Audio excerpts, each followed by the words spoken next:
All right, it's 6:03. Let's call the meeting of the City of Tonawanda Council to order. Mr. Clerk, can you please call the roll?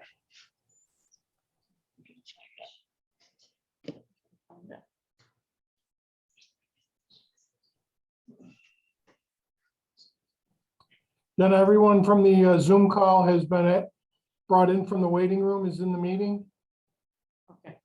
It's 6:03. Let's call the meeting of the City of Tonawanda Council to order. Mr. Clerk, can you please call the roll? Okay, I can't hear you. Did you say you can't hear me?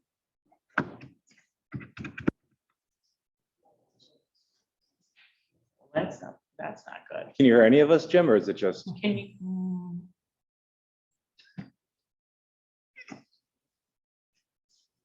No, he's just messing with us. I know, seriously, I would. After all the issues we had. He's not responding. Jack, what'd you do? It's all his fault. He did it. If you try turning it off with that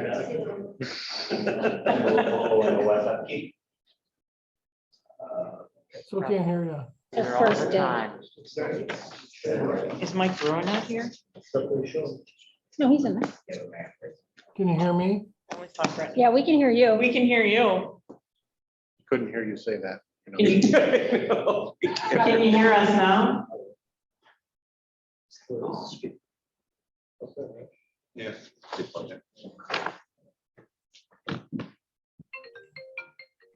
Oh, Hey, Jen, can you hear me? I can hear you, but you can't hear us, right? I cannot hear anybody.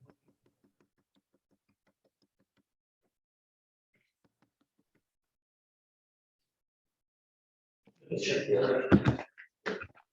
right, how about now? Test, test. Test, test. No, still can't. What about now, Jim? Can you hear the mayor?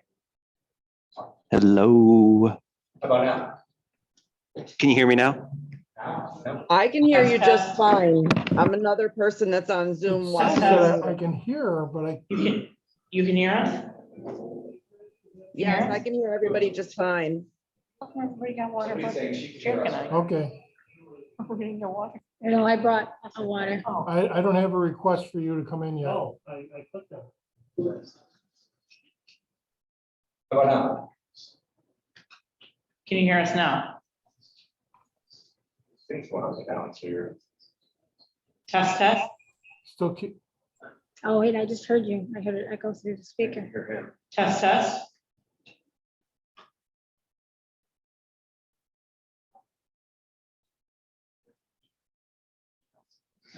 We'll ask them. Hey, Jim, is your volume on? my volume is on. Is there anybody else on that can hear? Yes, I can hear just fine. Everyone can hear us just fine. Okay. Thank you. It's gotta be something on his. So, So let me check your speaker again. Oh, you got it now?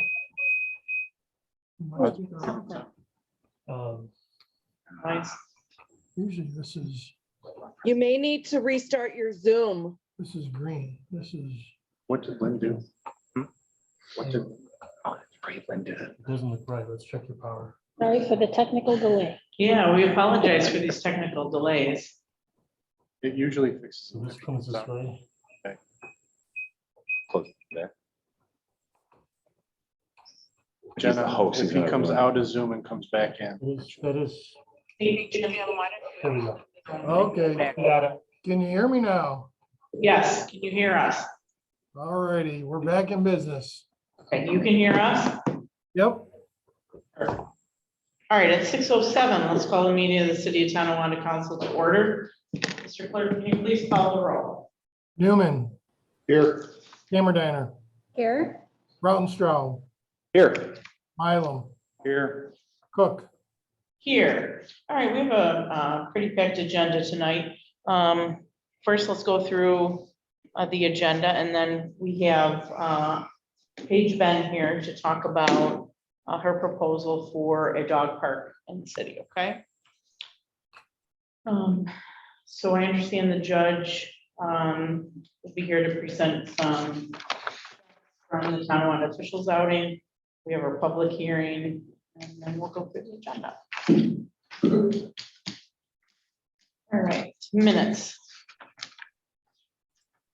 Well, I can take it. questions or comments on them? Bills. Should we table those or no? Because I see them around 10 o'clock this morning and have not had a chance to look through So there's a Working all motion to table. Do we have a second? I don't have a second. them. I can't pass without Understand. knowing. I understand. Did, Mr. Mylan, did you? I have not had a chance yet. Did not have a chance to look at it. No, I have not. Okay, how about this? Let's come back to that. Does everybody have have a copy of the printout or you? Okay. Mr. Treasurer, could you make a few copies of these, please? Of which? Of the check register, so I can have the finance committee review these. They have not had an opportunity to review the bills. So Madam President, I'm sorry, for resolution number 1, is that by the council? No, Ms. Camerediner. Hammerdinger. Thank you. So we're gonna come back to number 2. Gotcha. Okay.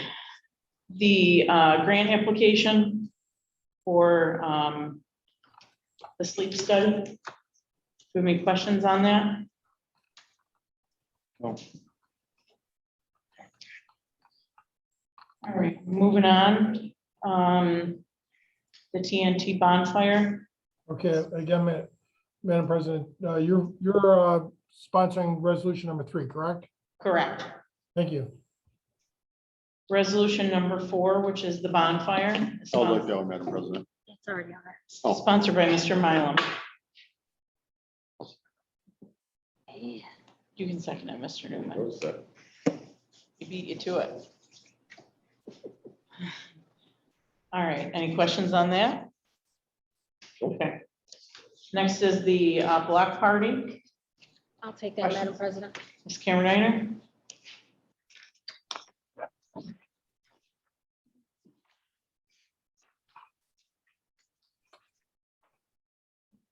Any questions on that, sir? Okay. Next is the resolution for the autism sign sponsored by Mr. Rounstrau. Any questions?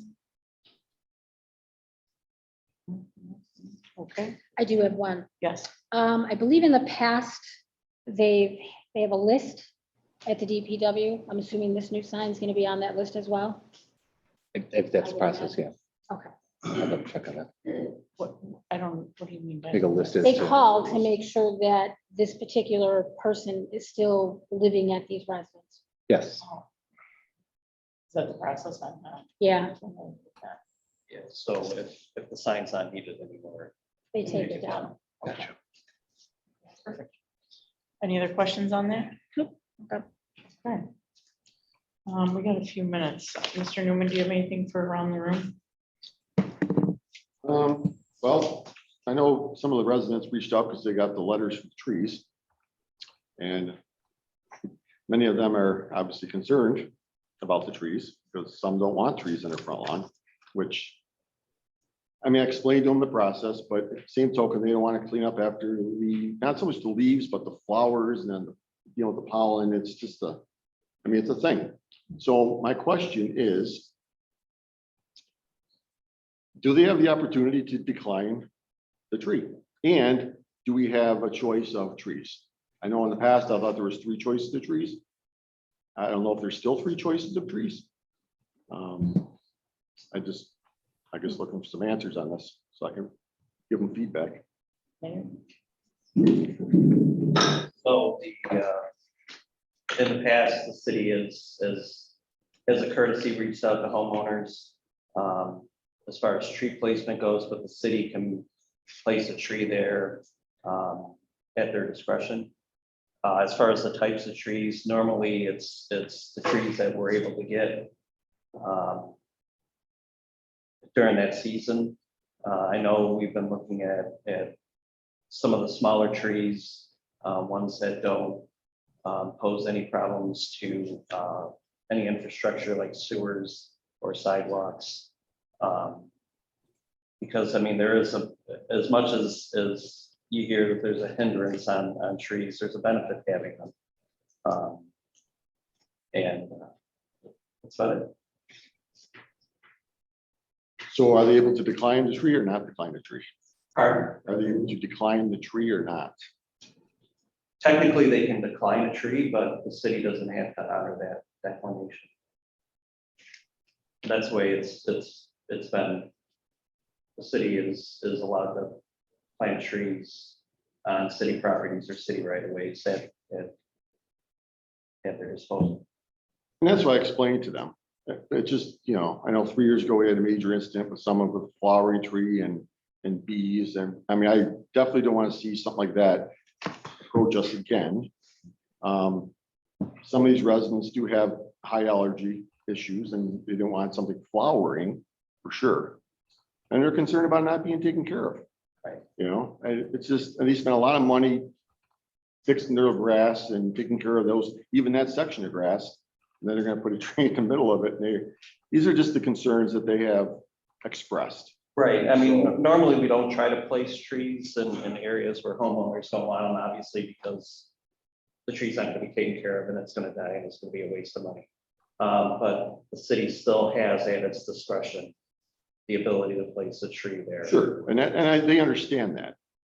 They're just kind of hoping that we're gonna hopefully honor their request. Right. If it were to me, I'd rather the tree go to somebody that's actually going to take care of it.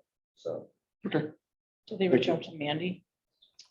Yeah, has there been a phone call made to Parks and Rec? They did. They had a conversation. Okay. Honestly, it wasn't probably the most favorable conversation. So, Or just? and it wasn't Mandy, but it was the department. I don't think Mandy was present at the time. I just forward the concern to Mandy. And then just copy the mayor on it. Okay, I think they went down there and talked to her directly, or attempted to talk to them directly.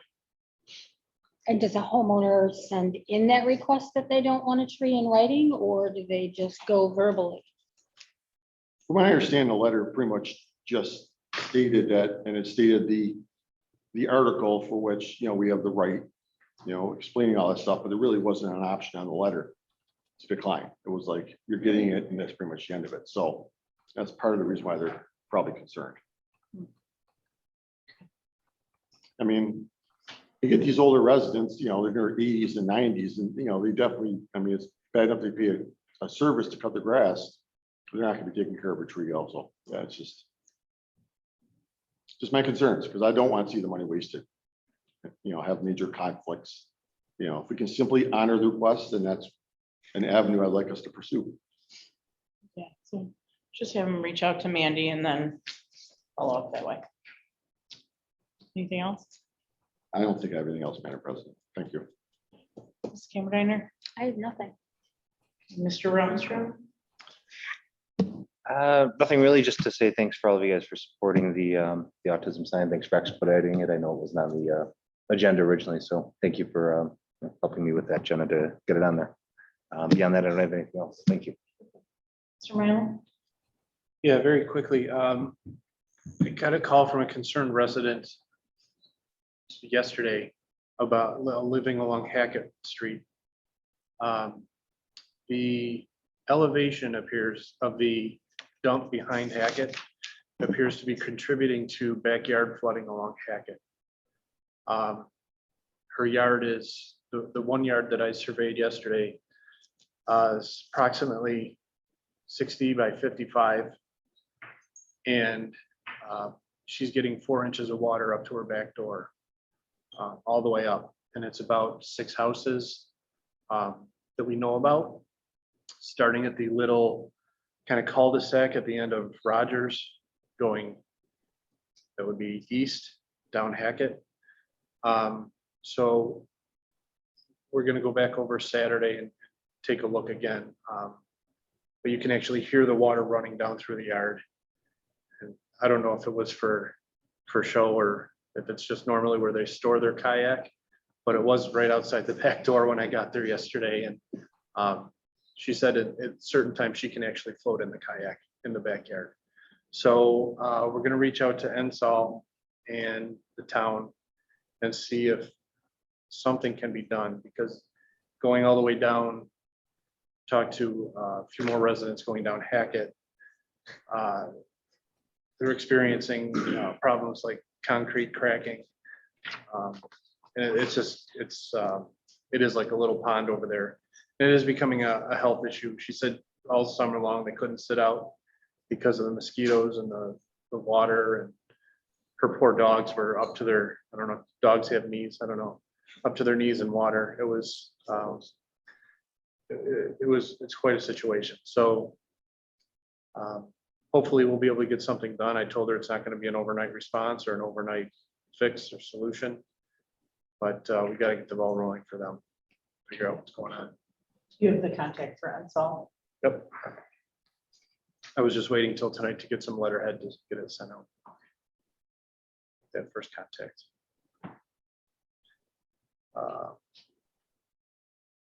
Streetlights are awesome. Had the one outside at the end of my driveway changed last week.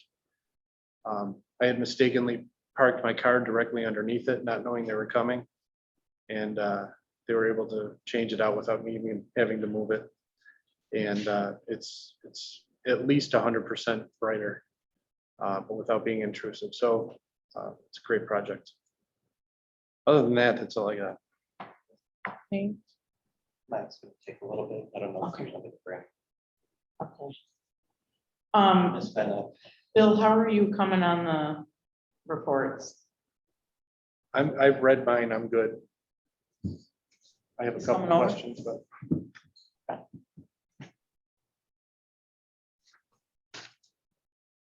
Okay.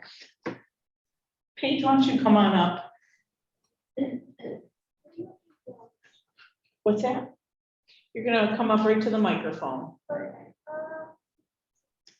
And Madam President, I have the slide presentation. I'll share that screen to those on the Zoom call.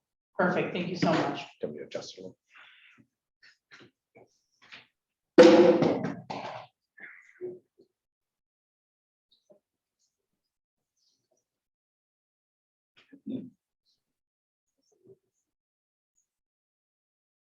Here, or do you want to put it up here? Right up there on the. Yeah, or do you wanna speak from this microphone? So we're going to be able to see the display right on this screen here. Oh, Okay. Just want to introduce yourself and we're here for. hi, my name is Paige Ben. I am here to present my idea for a City of Tonawanda dog park. I'm doing this because for my Girl Scout Silver Award, which is basically just, it's the second highest award a Girl Scout can earn. And what the Silver Award entails is that I do something that fixes a problem in my community. So a dog park was the first thing that I thought about. A few weeks ago, I took a survey on Facebook for the dog park. And so some of the results we got were that 168 out of 205 people are City of Tonawanda dog owners. 73% of people want a safe place for their dog to play and run, and 92% of people are in favor of a dog park in the COT. So for accessibility, currently the nearest dog park is about 3 miles away, and that's from about like Mullen Street. So like it could be even farther for people who live in like over by the schools. People might also not have cars and they can't walk that far. And I live pretty close to the dog park, so the restrictions in other parks, both Veterans Park and Tanawana Park restrict dogs during certain hours of the day and year, and dogs need a place to call their own 24/7, 365. Because I feel like if I always think about how a bored dog is a bad dog. So if your dog doesn't have somewhere to go and really let out that energy, they're just gonna want to take out that energy on something that's not very good. So a dog park would be the perfect solution. So I was thinking that somewhere we could do this was Eastern Park. And we went to Eastern Park and we took some pictures of the areas that we think it would be good at. So some reasons Eastern Park is a good area to do it in is that it would help kind of bring back to life Eastern Park because I have lived over near it for my whole life and I've always noticed no one is ever over there, like no one. It's on a bike path, our newer bike path. There's a little thing that leads to it. It's not in a residential area, so it wouldn't be bothering anyone at their houses.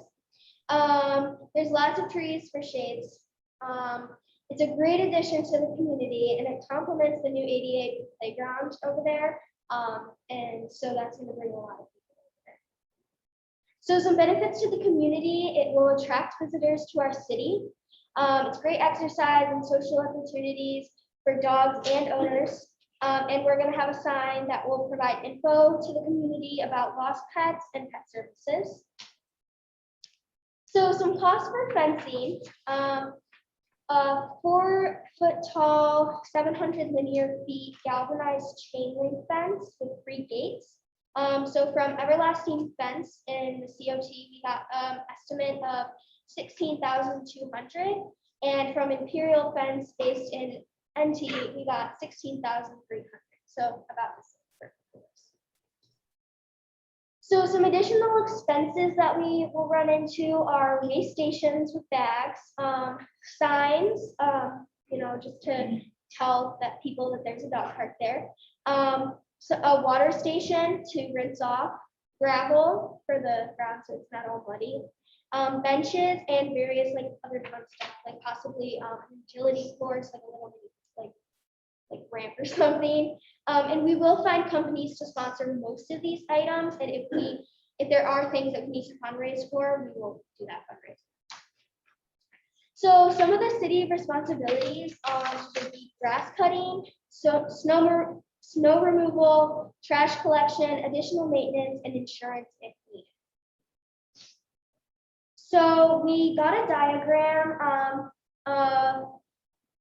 Eastern Park, and we added an X where we would think that it would be the best. So it's 25 feet in from the driveway and parking lot. It's 100 by 150 feet. There's a small dog area for 35 pounds, and then there will be a big dog area for dogs over 35 pounds.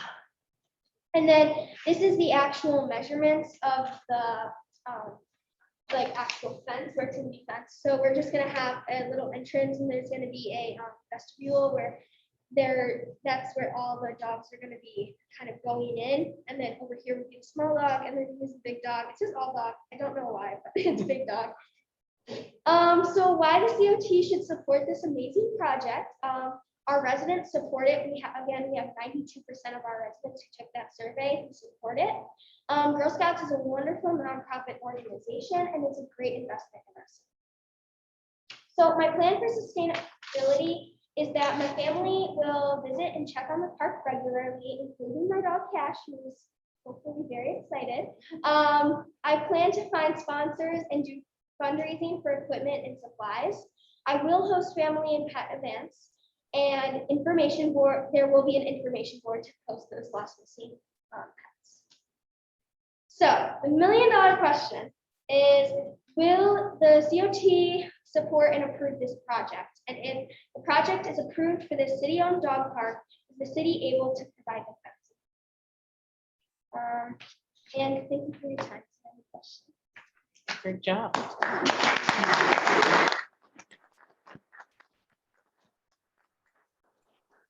Any questions? Anyone?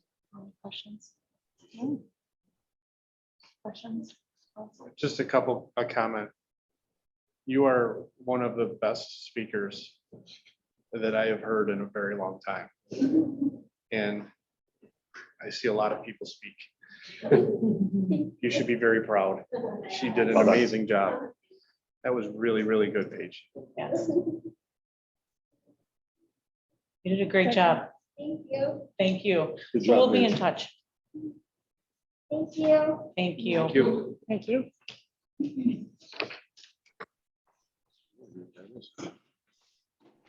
Great job. All right. Back to our around the room, Mayor. I received a proposal from Mr. Pollock on the two softball diamonds on East Niagara. One of the softball diamonds is obviously used quite a bit. The second one in the back only has really, I think Mandy said 2 games a year on it. And it's underutilized and not even utilized. So Mr. Pollock, I met with him, and what he is proposing on that 11 acres, which approximately 7.9 acres would be developed, are 64 units, be 8. There'll be 8 unit buildings, 7 2-bedroom and 1 1-bedroom in each building. He's asking to pay $150,000 for the property, but in lieu of also paying for the property, he is willing to foot the bill to relocate the softball diamond to the Boys and Girls Club and enter into an agreement between the city and the Boys and Girls Club to utilize the field over there for softball. It would co-locate, obviously, the 2 softball diamonds, would be 2 softball diamonds over there, so it would cut down on maintenance and things of that nature. But this project would be an $11 million project. We're doing, once completely built out, it will bring in $800,000 or $80,000 a year in additional tax revenue. As you can see from the diagrams, the parking for TFC in that lot would remain unchanged. And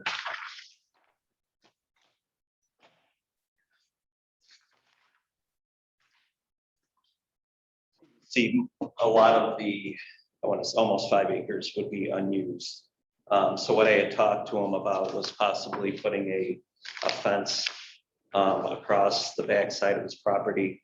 I mean, if he's not going to use it, then, just fence it off and leave it as green space, obviously. But I thought this was a very viable project for the area. He's willing to put up the money to relocate the softball field. And with your permission, I'd like to have them in the next council meeting to answer any questions you might have. The TFC would remain, the football field would remain, the concession stand would remain.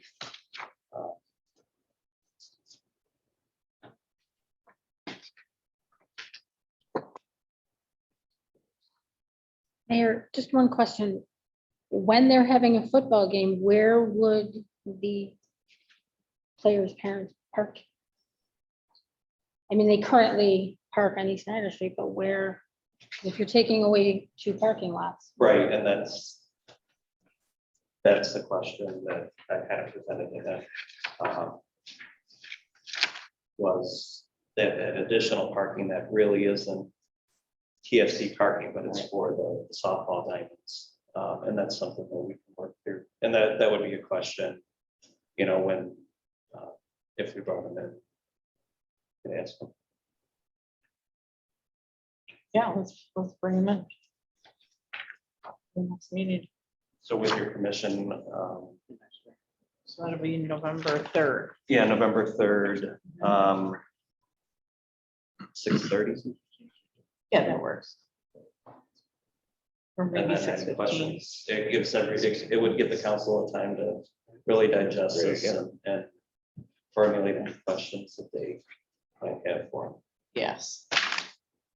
Maybe do 6:15, if that works, yeah. Okay. That back area looks like a good spot for a dog park. Well, it's funny because I was thinking the same thing as Paige was giving her presentation. The only problem would be is trying to get access back there. Parking. Right, but We're looking for money for a fence. That might be something. Anyway, thinking out loud. It's great. and Slowly going through them. Did he make copies? I have it. He's got copies. Oh, he dropped them off there. Okay.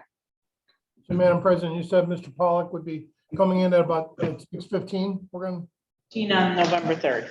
on November 3rd. Okay. Yeah. Thank you. Thank you. Anything else? Anything else?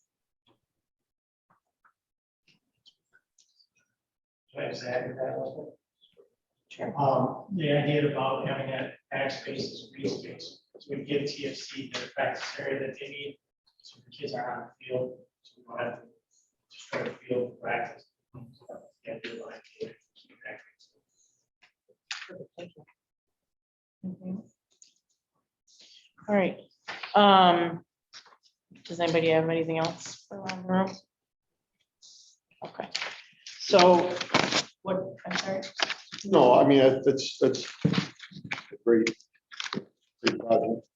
Kind of wish I would have had a heads up being in my words. What it is. As far as the dog park, though, I mean, there might be a spot. Has to be relocated for whatever reason, presentation. Maybe by the base, by the Little League, by the base, or by the basketball court. There's, the bathroom's operational over there. Might be a good spot for it as well. Yeah, we'll definitely talk about it. So let's take a little break until we come back on the floor at 7. That gives everybody a chance to look at that. All right, take a little break. Hey, Madam President, I will pause the recording. Put everyone in the waiting room.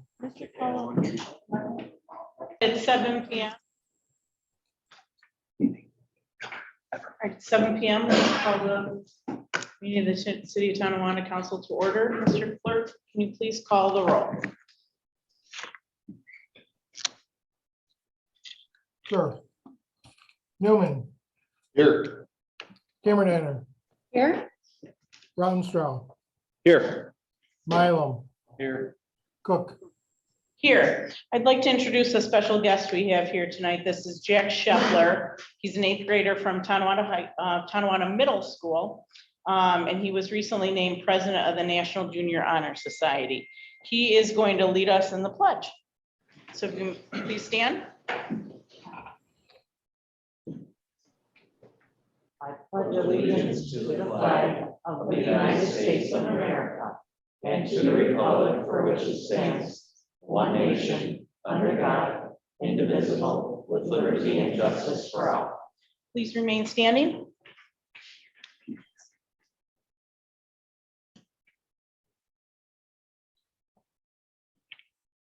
Dear Lord, thank you. Thank you for this day. Thank you for this moment. Thank you for the opportunity to make it count. Thank you for this leadership. Renew and invigorate with your spirit, stewards and leaders, visionaries and wise, humble and courageous, driven by love for this community and all that call COT their home, humbly serving each other first, self-denying in service by your grace. Thank you, dear Lord, for everybody here and watching and partaking in any capacity, daring to care. It all matters.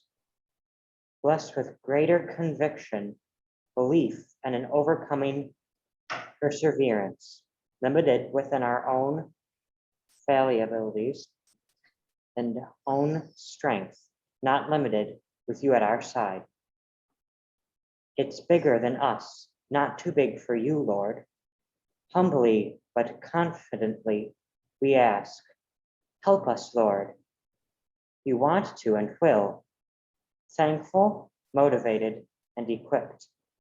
Onward towards the mark of the high calling of love and service. Amen. You may be seated. All right, I'd like to call up Judge Saltarelli for the presentation of the Tonawanda City Officials outing checks. You want me to stand there? I used to. I know. You Give come the right checks, up. Mayor. Okay, first of all, I want to thank the city officials and everybody who participated in the event. We've been trying to do this every year. We skipped the year last year because of COVID, but we were able to resume this year. I want to thank the city clerk, Jim Costello, for his work in putting together and sending out all the tickets that make this whole event possible. And thank the Knights of Columbus for their catering and the Eldridge Club for supplying the wonderful beverages that keep the event going. So tonight, we were fortunate enough, we actually, Jim advised me that we made an extra $100 for each one of the charities this year. So we went from 1,000 to 1,100 this year. So very good. We hope to keep doing it. So I'd like to call up the representatives from Grove Street Christian Church.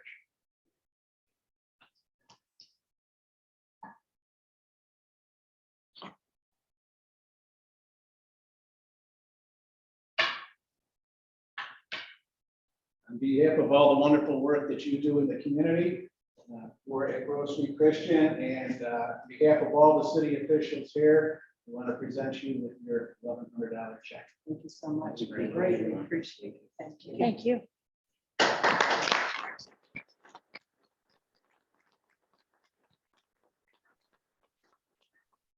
Next, Chief, are you going to accept on behalf of our, we'll have our wonderful police chief, Bill Strasburg, come on up on behalf of the Tanawana domestic violence advocate. The advocate is in court here every Thursday, meeting with the victims of domestic violence. And there's a need, I think Bill can explain it better as to what they use them for. So I'm just going to give you the check on behalf of the domestic violence advocate. Just tell us a little bit about what we'll do. Basically, what happens is the officers end up in a violent or bad domestic situation after hours where services aren't available, crisis services or shelters might not be available. It gives the officers an emergency tool, whether the family might need diapers or food or something on a total emergency basis. They have the funds at dispatch to run to a Tops, to a Wegmans, something to get the people the emergency supplies they might need until these services in the morning or come Monday if it's a weekend are available. So it's all audited and everything, but it gives them a resource to help families that are really at their lowest and most desperate point. So that's what the money goes to. And if I could just add real quick, I personally like to thank Judge Saltarelli and City Clerk Jim Costello. Those are the two that keep this going. They do the yeoman's work with it, and without them, it wouldn't happen. And they're a little bashful or a little shy, and they won't take credit, but they deserve it. I really appreciate it. Thank you, Chief, for so much.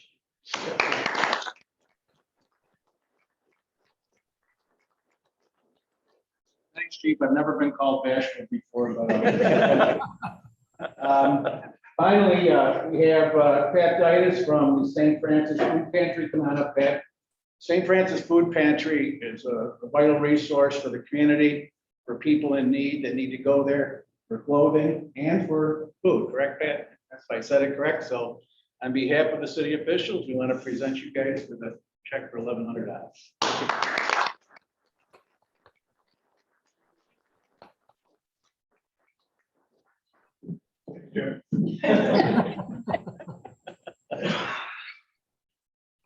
Thank you all. I'll turn it over to our public hearing on the 2022 general water and sewer operating budgets and the 2022 through 2026 capital plan.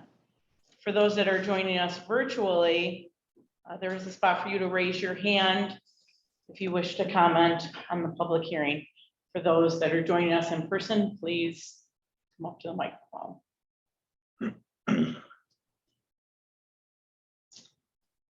Any comments on the 2022 general water and sewer operating budgets in 2022 through 2026 capital plan? Again, for those joining us virtually, there is an opportunity for you to raise your hand. Please do so at this time. And for anyone joining us in person, please come up to the microphone. All right, last call. Any comments or questions on the 2022 general water and sewer operating budgets, as well as the 2022 through 2026 capital plan? Madam President, I do have a question from someone on the Zoom call. Okay, Mr. Clerk, go ahead. Carolyn DeVille, I'm sorry. Go ahead. Del Valley is fine. Hi. Should I talk or? Yes, yes. Okay, I'm sorry. I was just wondering, can you please tell me what this is entailing?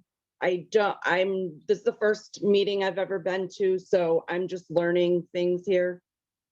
Yes, so thank you for joining us. This is the public hearing relative to the mayor's proposed 2022 general water and sewer operating budgets, as well as the 2022 through 2026 capital plan.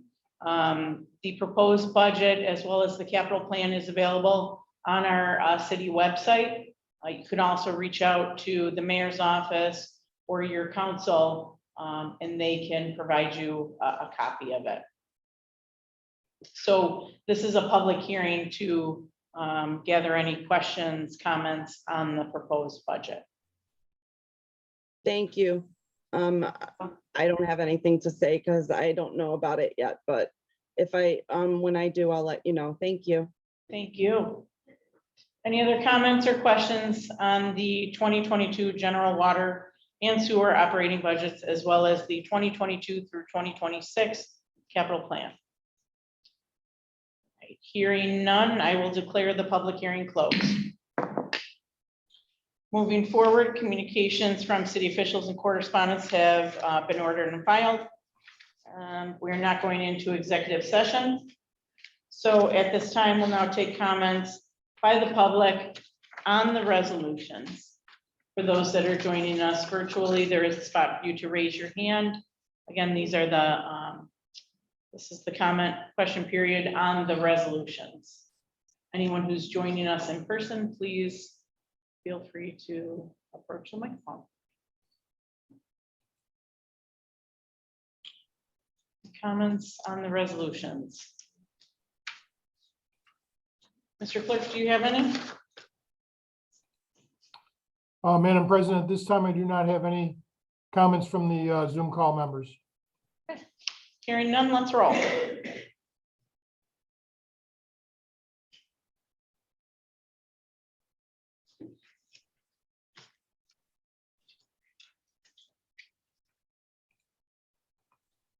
Okay,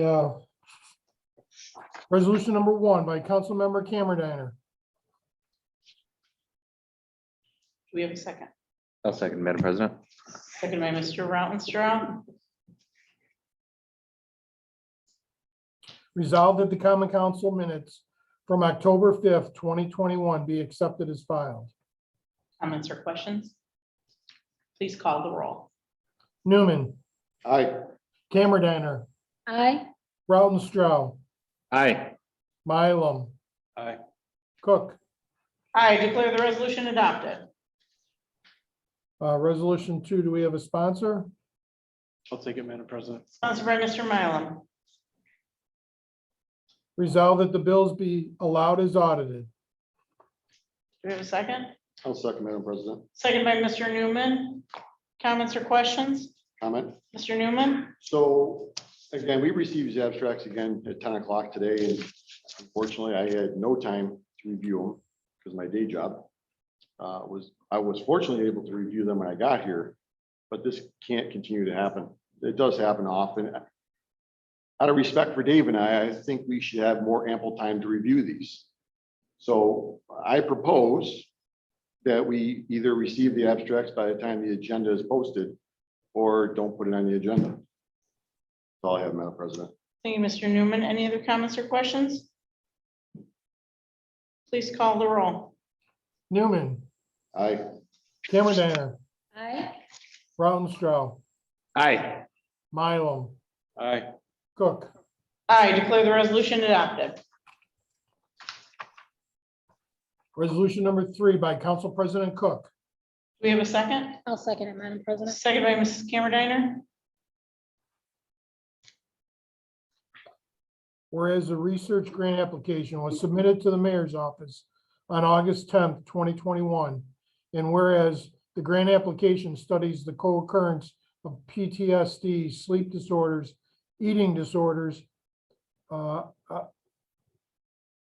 obesity among veterans, a Latin variable approach. And whereas the University of Buffalo is coordinating the Veterans Sleep and Health Study, and whereas it is vital that our veterans are afforded the opportunity to participate in the sleep and health study if they are interested, and resolved that the city of Tonawanda supports the Veterans Sleep and Health Study, and be it further resolved that the city of Tonawanda will allocate funding for the Veterans Sleep and Health Study in the amount of $9,000. And be it further resolved that the city of Tonawanda will appropriate monies for the study at the recommendation of the city treasurer. And be it further resolved, certified copies of this resolution will be sent to Thomas Kratko of 94 Grandview Avenue, Tonawanda, New York, 14150. Comments or questions? Please call the roll. Newman, Aye. Camerediner, Aye. Rautenstrau, Aye. Mylum, Aye. Cook. I declare the resolution adopted. Resolution number 4 by Councilmember Mylum. I'll second it, Madam President. I didn't even ask you yet. Too bad I wanted to get it in. Seconded by Mr. Newman. Whereas a special events application was received by the city clerk from Bailey King of the THS Student Council for the TNT bonfire on October 21st, 2021 at Veterans Park from 7 p.m. to 9 p.m. And whereas the application was reviewed and commented on by all appropriate department heads to ensure the safety and well-being of our residents. And whereas all the details of the above named event must be coordinated with Captain Frederick Foles and Recreation Director Amanda Loft. Now therefore be resolved that the permission is granted to Bailey King to hold the TNT bonfire event on October 21st, 2021 from 7 p.m. to 9 p.m. Comments or questions? Comment? Mr. Newman? Go Warriors. Mhm. Thank you, Madam President. Thank you, Mr. Newman. Any other comments or questions? Please call the roll. Newman, Aye. I have a Camerediner. question. I'm sorry, you have to hold the questions till after the agenda is completed.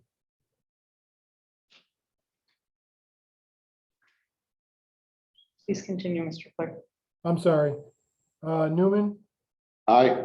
Camerediner, Aye. Rautenstrau, Aye. Mylum, Aye. Cook. I declare the resolution adopted. Resolution number 5 by Councilmember Camerediner. Do we have a second? I'll second, Madam President. Second by Mr. Rounstrau.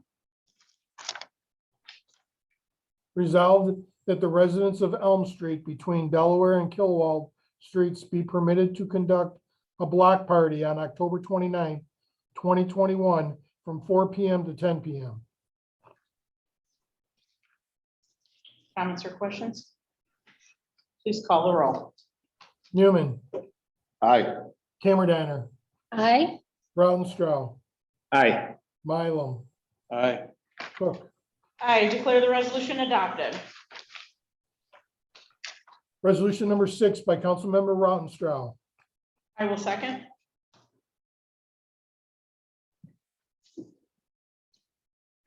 Madam President, I'm sorry, who's seconding?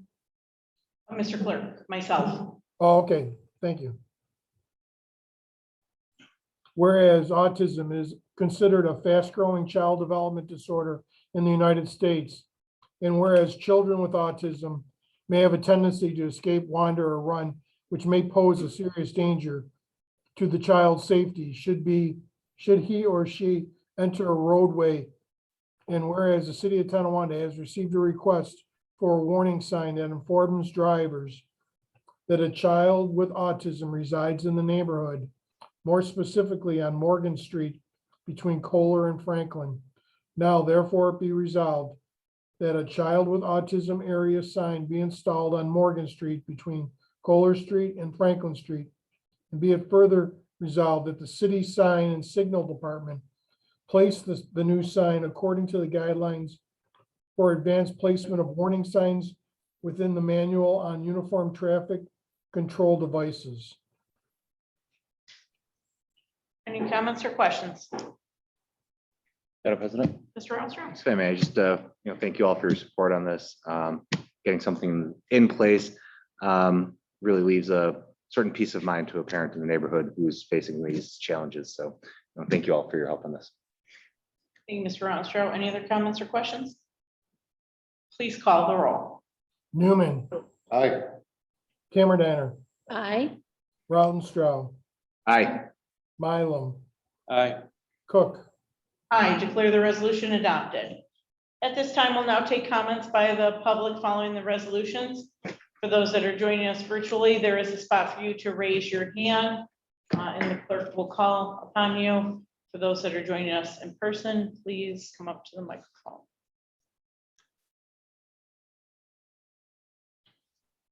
Any comments? Madam President, I do have a comment from someone from the Zoom call. Yes, Mr. Clerk.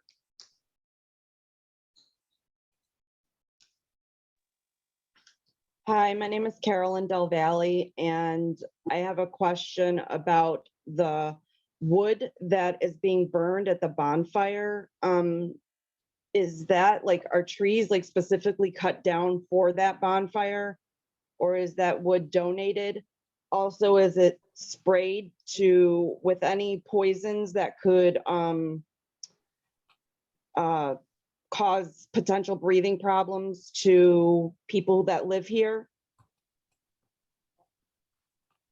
In the past, I don't know, I can't speak to this year, but in the past, it's been donated wooden pallets.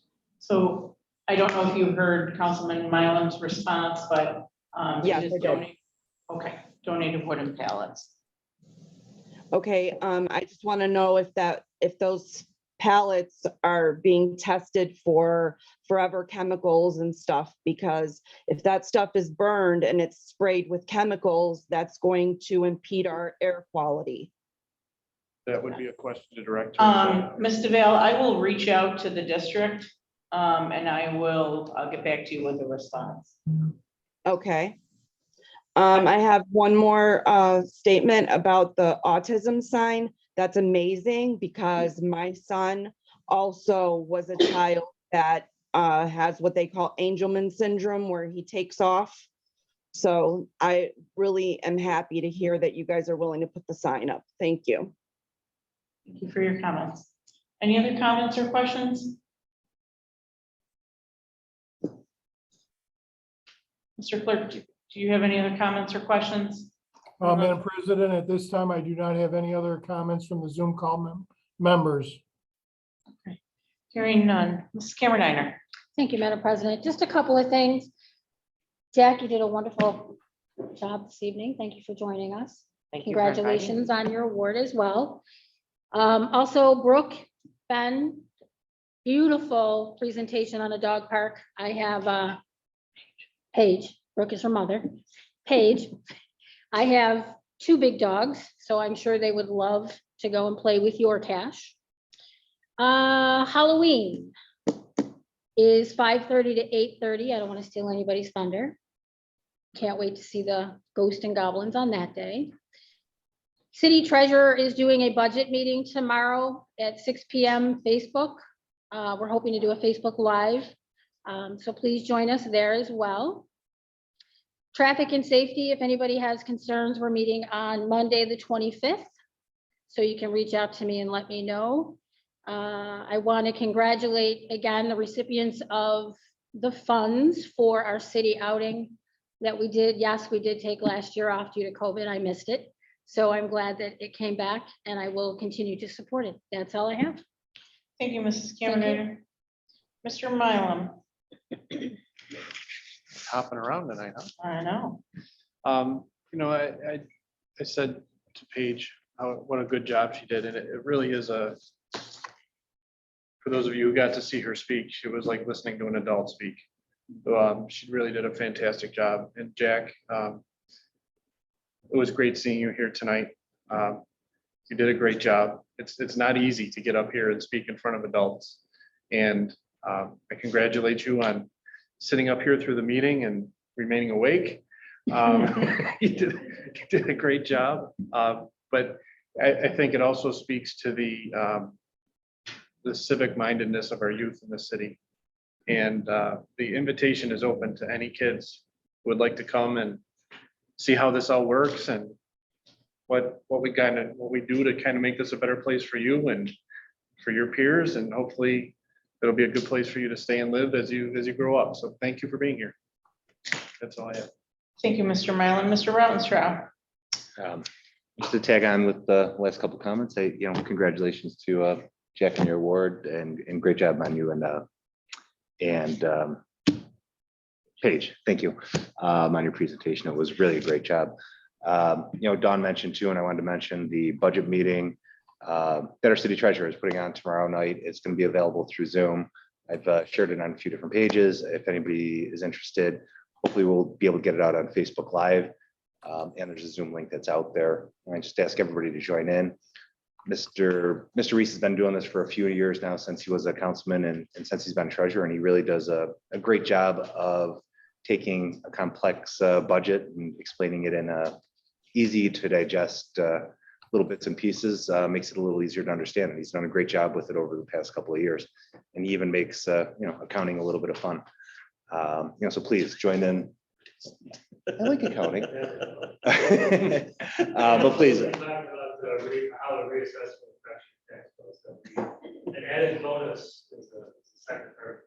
I thought that was kind of going to be a secret to be out there, but that's awesome. No, but it's always a great presentation. It's there'll be some questions and answers on there,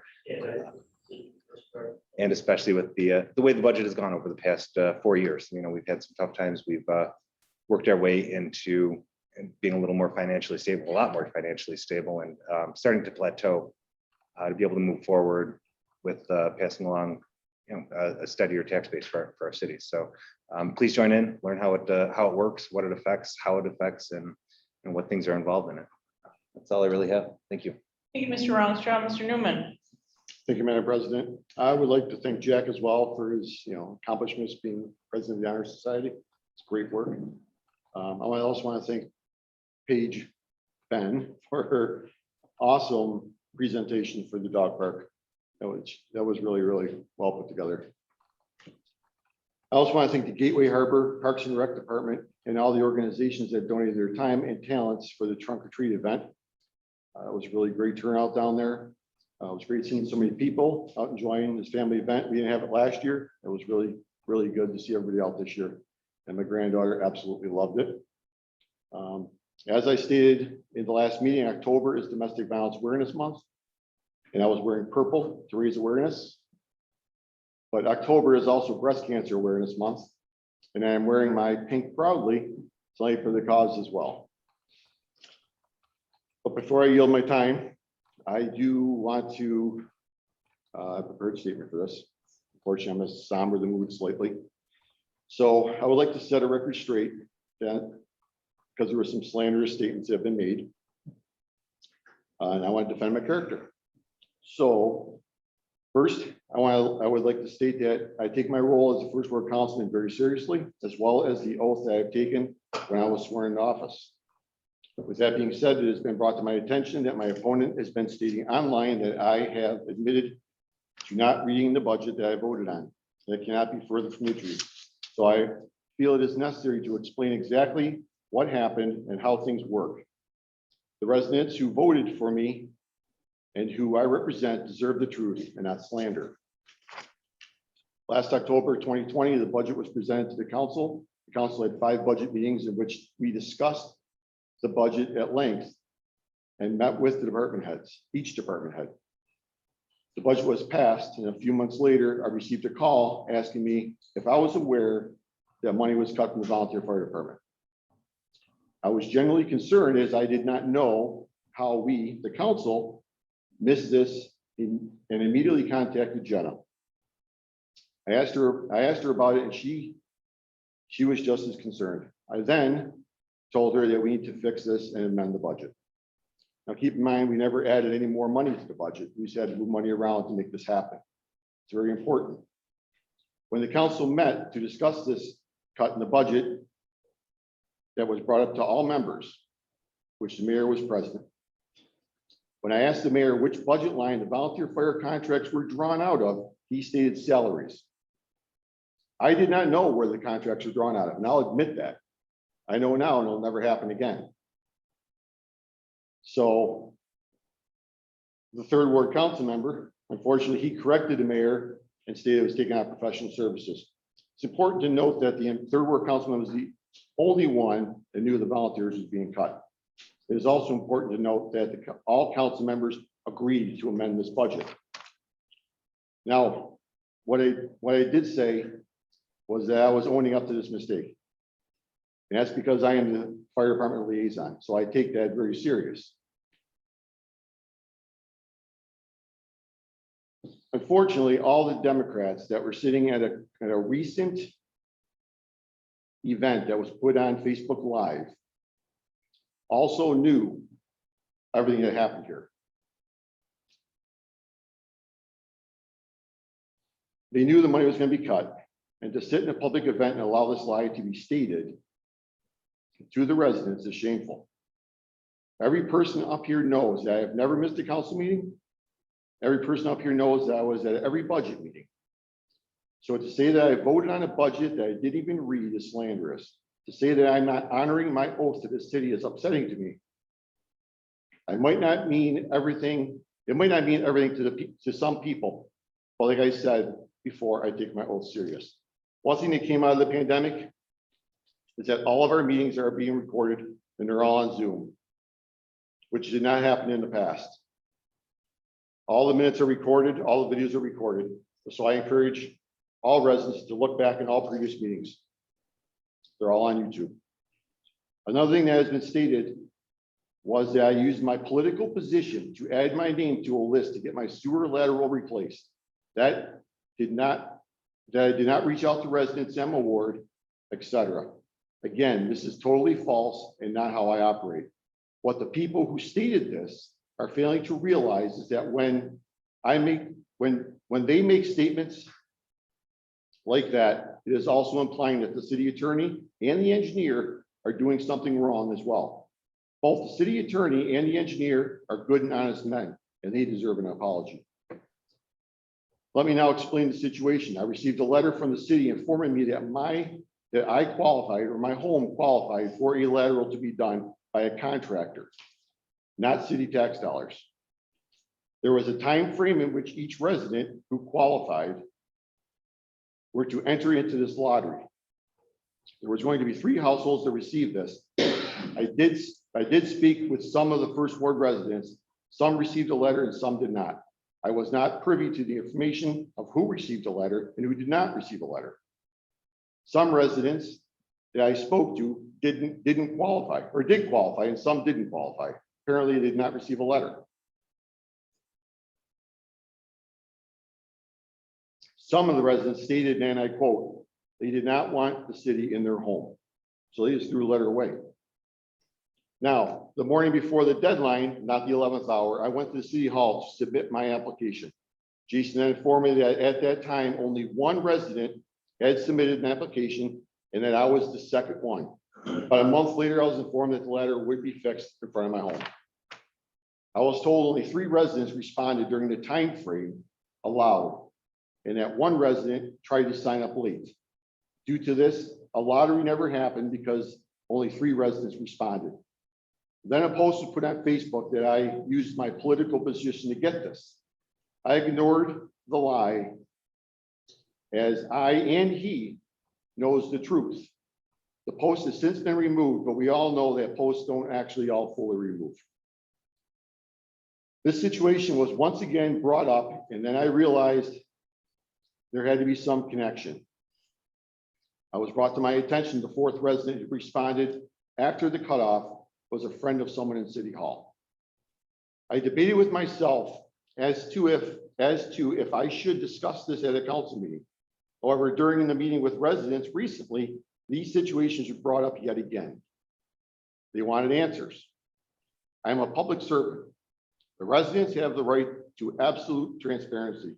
The residents who voted for me and who I represent expect me to do my job, and they should. Saying that I did not read the budget is saying I did not do my job. Saying I used my political position to get something done is actually saying I did something illegal. So yes, the public forum is the proper place to address this, as I am a public official. And again, every one of you up here know who I am speaking about. Know that I'm speaking the truth, and I deserve an apology. So any resident that actually would like to discuss this further, you can email me at tnewman5757@gmail.com. Thank you, Madam President. Thank you, Mr. Newman. Mayor? Thank you, Madam President. I'd like to just applaud Paige and Jack for being here today. If this is any inkling of this generation and the future of our city, I think future of our city is in good hands with these 2 individuals. As Councilman or Councilwoman Kamendiner stated, Halloween 5:30 to 8:30. Please use caution if you're out driving during that time. Haunted Harbor, I want to thank everybody that came out. It was a little chilly, but it was packed and seemed like everybody had a good time. Go Warriors. And last, I'd like to thank the council for the resolution on the bed study. And when I originally met with Dr. Chaco, he explained to me everything that UB is trying to do for our veterans. And it really got me thinking,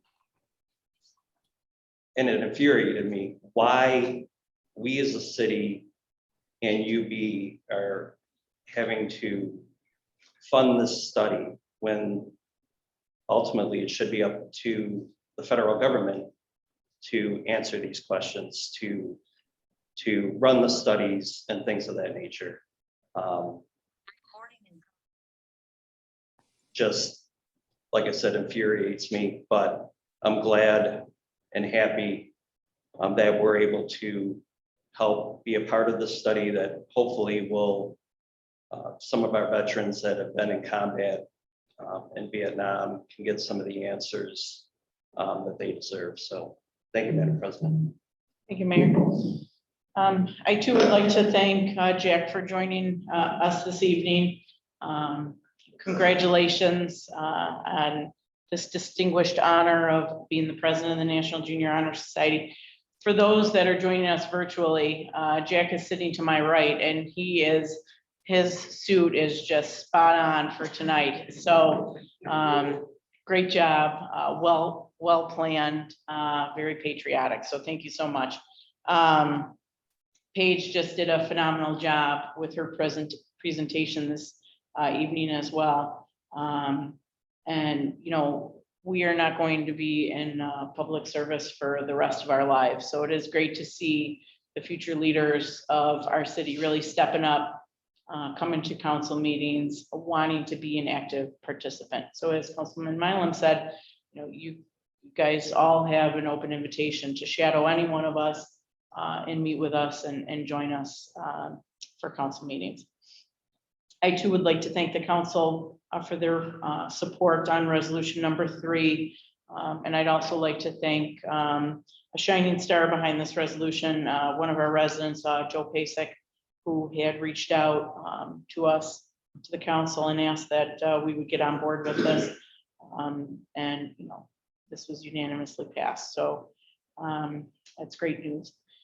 I too would like to thank our city clerk, Mr. Casso, and our judge for all the hard work that they put into for the city officials outing. It's a great opportunity to support organizations right in our community who give back to our residents. So kudos to both of you and all your hard work on this.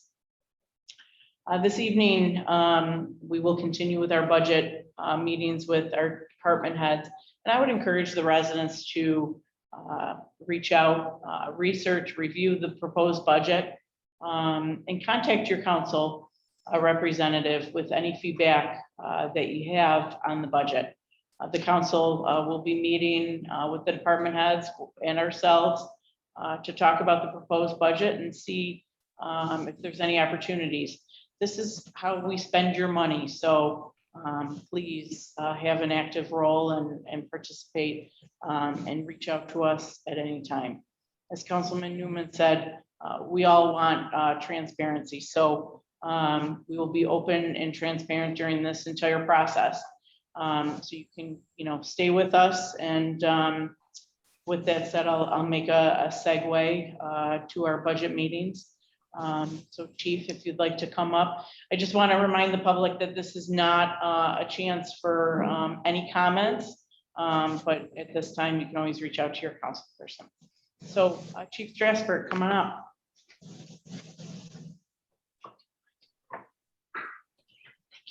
Of course. Thanks for coming. All right. Thank you, sir. Have a Thank great you. day. Good luck. Wherever you're, actually, yeah, you can sit up here. Did you bring your own name tag though? So my shirt. Madam President, can I get Jack's last name again, please? Yes, it's Shepler, Sheplar. E-R-L-E-R. I was so close. Thank you.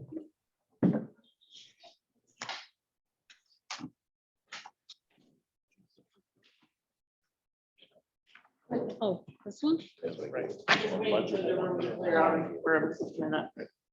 It takes me a minute to get back.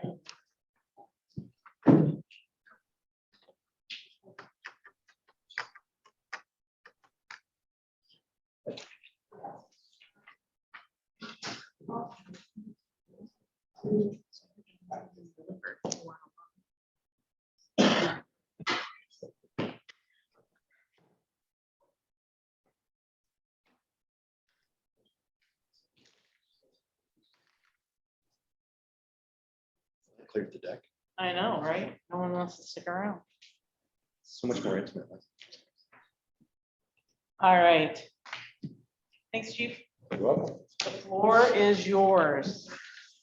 I just have a couple quick things to let you know about. So the difference in this year's budget compared to last year's budget, we increased vehicles $5,000. And the reason that isn't for me. The plan is, and I'm not sure if the mayor's brought that up to you yet, but the building inspector is in grave need of a vehicle. This is the year in the rotation coming up that my vehicle would be replaced. It's a 2015 with 30,000 miles on it. Obviously, it's been for lack of a better, my car, so it's been taken care of. It hasn't been on patrol. It hasn't been beat. It's in fantastic shape. So if you're ever gonna take the opportunity to pass a car from departments, this is the car you want to take into the building inspector. And what year was it? It's a 2015. 50. And how many miles? So 30,000. the issue is, and what's happened then is if I don't have that car to trade in, that's how I make these numbers work to do the vehicles. So they put the 5,000 extra in is what I'll lose because his vehicle is a 2011 Fusion, I believe, which probably is gonna end up being even more of a disparity than the $5,000.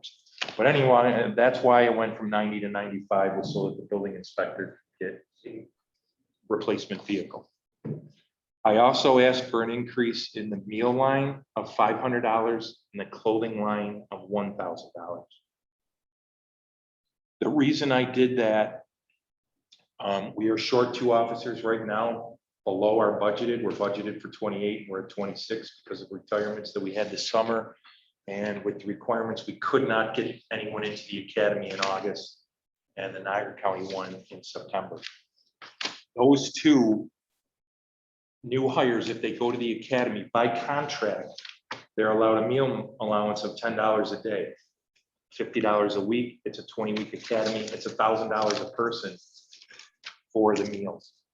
You couple that with any other retirements coming up, the fact that we do the prisoners, that's where the meal money goes. I'm anticipating that we're going to need that. That also goes with the clothing. We provide the academy uniforms for them, and this is by contract, their first uniform and leather goods, along with their duty weapon and ammunition and things that go along with that. So with having 2 right off the bat, I felt it prudent that those 2 lines be bumped up. And again, it's all contractual. The only other line that was affected was the overtime line. And the only thing I did with that last year was 241,000. The mandated contractual raises are 2.5%. You multiply that number by 2.5%, it comes to 247,025, which is what I then asked for. All other lines, I kept the same. You know, I've given you the same budget over and over again. If you have any specific questions on lines, I did jot down a couple of quick numbers. If you want to know what the numbers were in 2014, the difference, I could give you that, but it's really, the floor is yours. You know from the last 8 years what happens Oh, yeah, I don't. with the budget storm. I do have a couple of questions. Sure. And it's not about necessarily the numbers that are in here, but you and I spoke, I don't know, it was still during pandemic time. And we got into the discussion of the carriers for the officers.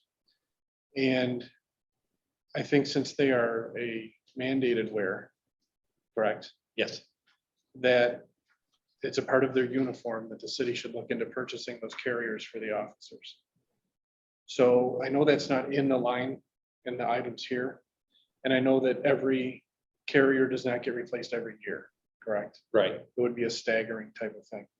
So what I'd like to ask you is if you could get us a list of officers that could possibly need a carrier replaced next year, so that we could add this into the budget and so that that is taken care of for those officers so that they're not paying for it out of pocket. So that it's just clear though, that we only, on average, we replace 5 to 6 vests a year. There's a shelf life of 5 years. So we tried to spread that out, obviously, so you don't have a $150,000 bill in 1 year and then nothing else. But the carriers that you're talking about, then there is no shelf life. That's more like a shirt. We call it a fishing vest. Right. So in reality, if you're going to do that, you'd have to offer it to all 28 because they'd all, in essence, are 27, not counting me, would want that. Sure. So it is, although the vests are replaced on a rotating basis, Okay. that would probably be something to be, I don't know how you would. Are the vests taken care of by the city, or is that on the officer? No, the vests are paid for by the city. Okay. And we So- get half of it reimbursed through the federal government. Okay. So that's what I'm looking for, is what the cost would be to provide the carriers for the officers.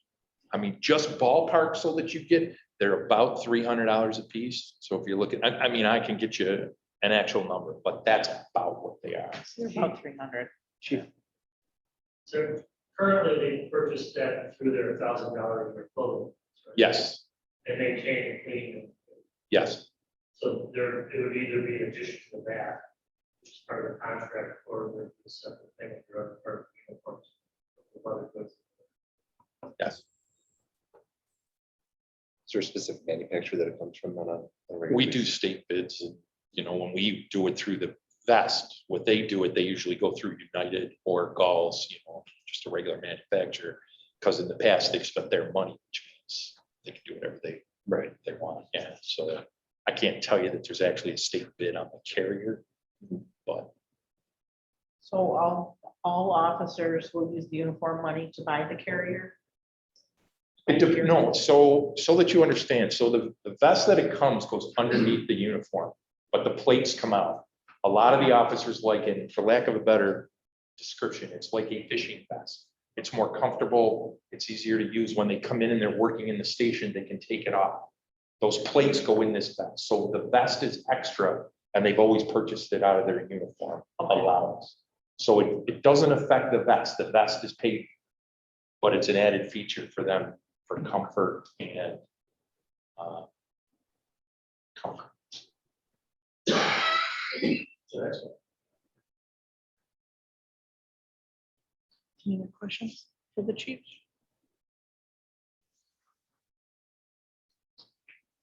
Chief, can you just run down line 202, which is equipment, just for everybody's awareness on what we spend the money on that for? On I average. didn't break it down. So it's not right now. assigned for, so no radio upgrades or anything like that? No, but that ends up coming, but it's not designated because things are, so just to let you know, right now I got an $8,100 bill for a fingerprint scanner because the system's changing with the state. So $8,100 that I wasn't expecting that came in and said, your equipment, when we switch over, is no longer gonna work. Here's what you need to do Okay, and have to buy it. So, so you plan on taking that out of 202? yes. Okay. And that's why it really isn't. Was there any equipment that was on your Christmas list per se that may have now gone to the back burner because we have to upgrade the fingerprint scanner? No. No. You're buying it out of this year's budget anyway, right? I'm You sorry. already purchased that, right? So that's out of 2021. Did you purchase it out of 2021? 2021, yes, but I'm just, that was my point of, I don't know what it's designated to. I needed that money and equipment to buy this that I didn't have a choice on. That comes up. I mean, I can give you a full accounting of what, if you want, what comes out of it, but it really is different every year. Do you know what your year-to-date is in line 202? Will you have enough money Yes. for the fingerprint scan? Yes. Okay. Okay, I just want to make sure you cover it there. Yeah, I was gonna ask the same question. I didn't know where you're at with that budget line, because we're approaching the end of the year. I mean, you're close every year, it seems like. 2019, it would have put you over. So I'm just curious if we have to amend anything at this point. Sorry, Tom, I'm having a hard time here. I was gonna ask the same question, because I wasn't sure if you had enough money either this year, and if we had to amend something, we, would like to know.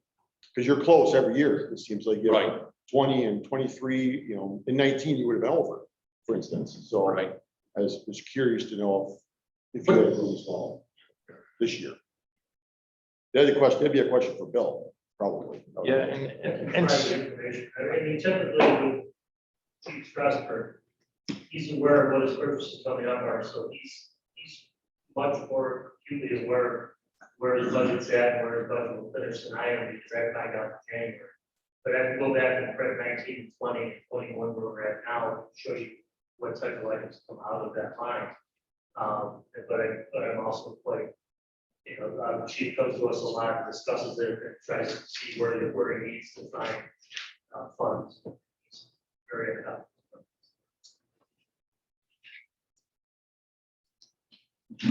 Can I ask about line 202 under 3125?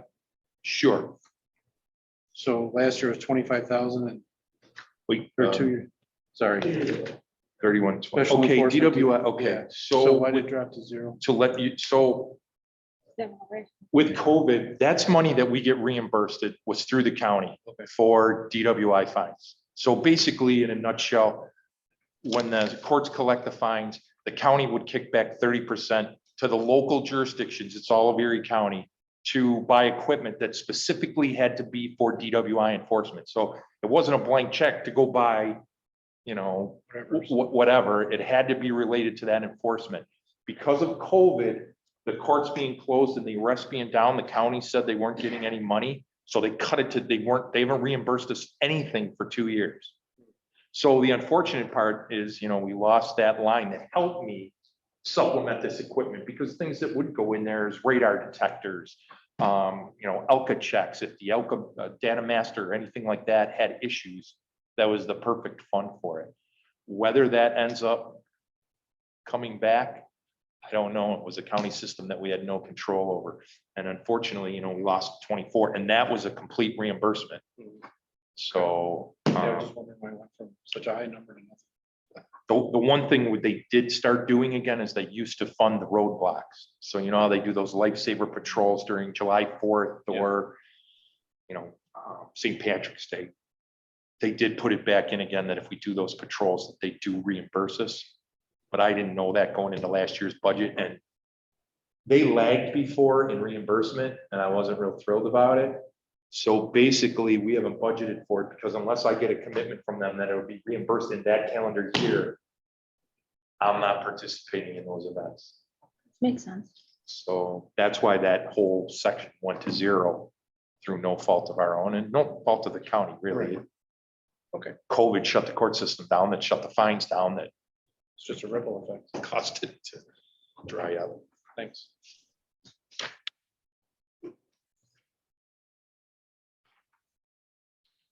Anything else?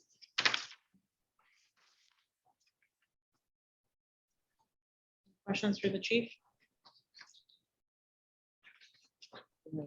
Yeah, I don't think, right? No, I don't, I don't hit you for the job.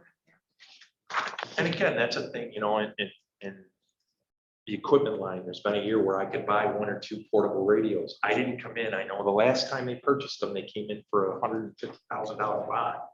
We've been upgrading through grants and different things, Right. where we've gotten 2 or 3 a year. We've almost the whole department switched over, and it never came to you at all. Right, right. All the consoles are done, and I want to say, I don't have the exact number, but 20 and 28 people have the new $2,000 portables that we need to upgrade, because we took a.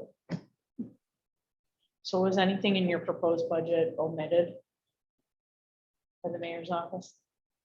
Besides the 5 police officers I want to hire? No. But again, if you look at the historical, I'm Right. I'm not asking you for anything. Right. Right. All right, anybody else have any questions for the chief? I'm good. All right, thank you, chief. Thank you, Chief. And if something does come up, feel free to Yep, reach we out. will let you know.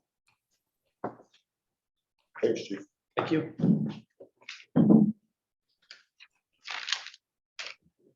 We're ahead of schedule, chief.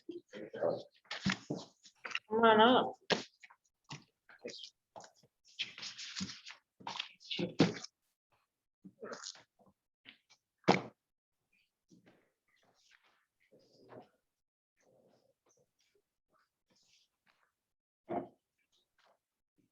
Wherever you're comfortable.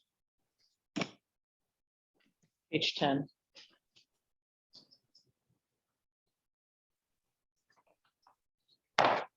Thanks for joining us, chief. Welcome.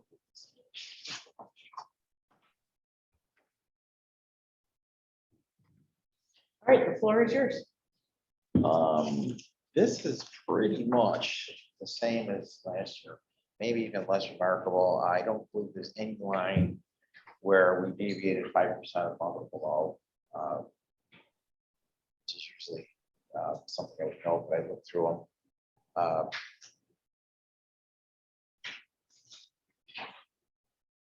So is everything that you requested in your budget? Pretty much, I believe the overtime is less than I asked for. What was your request?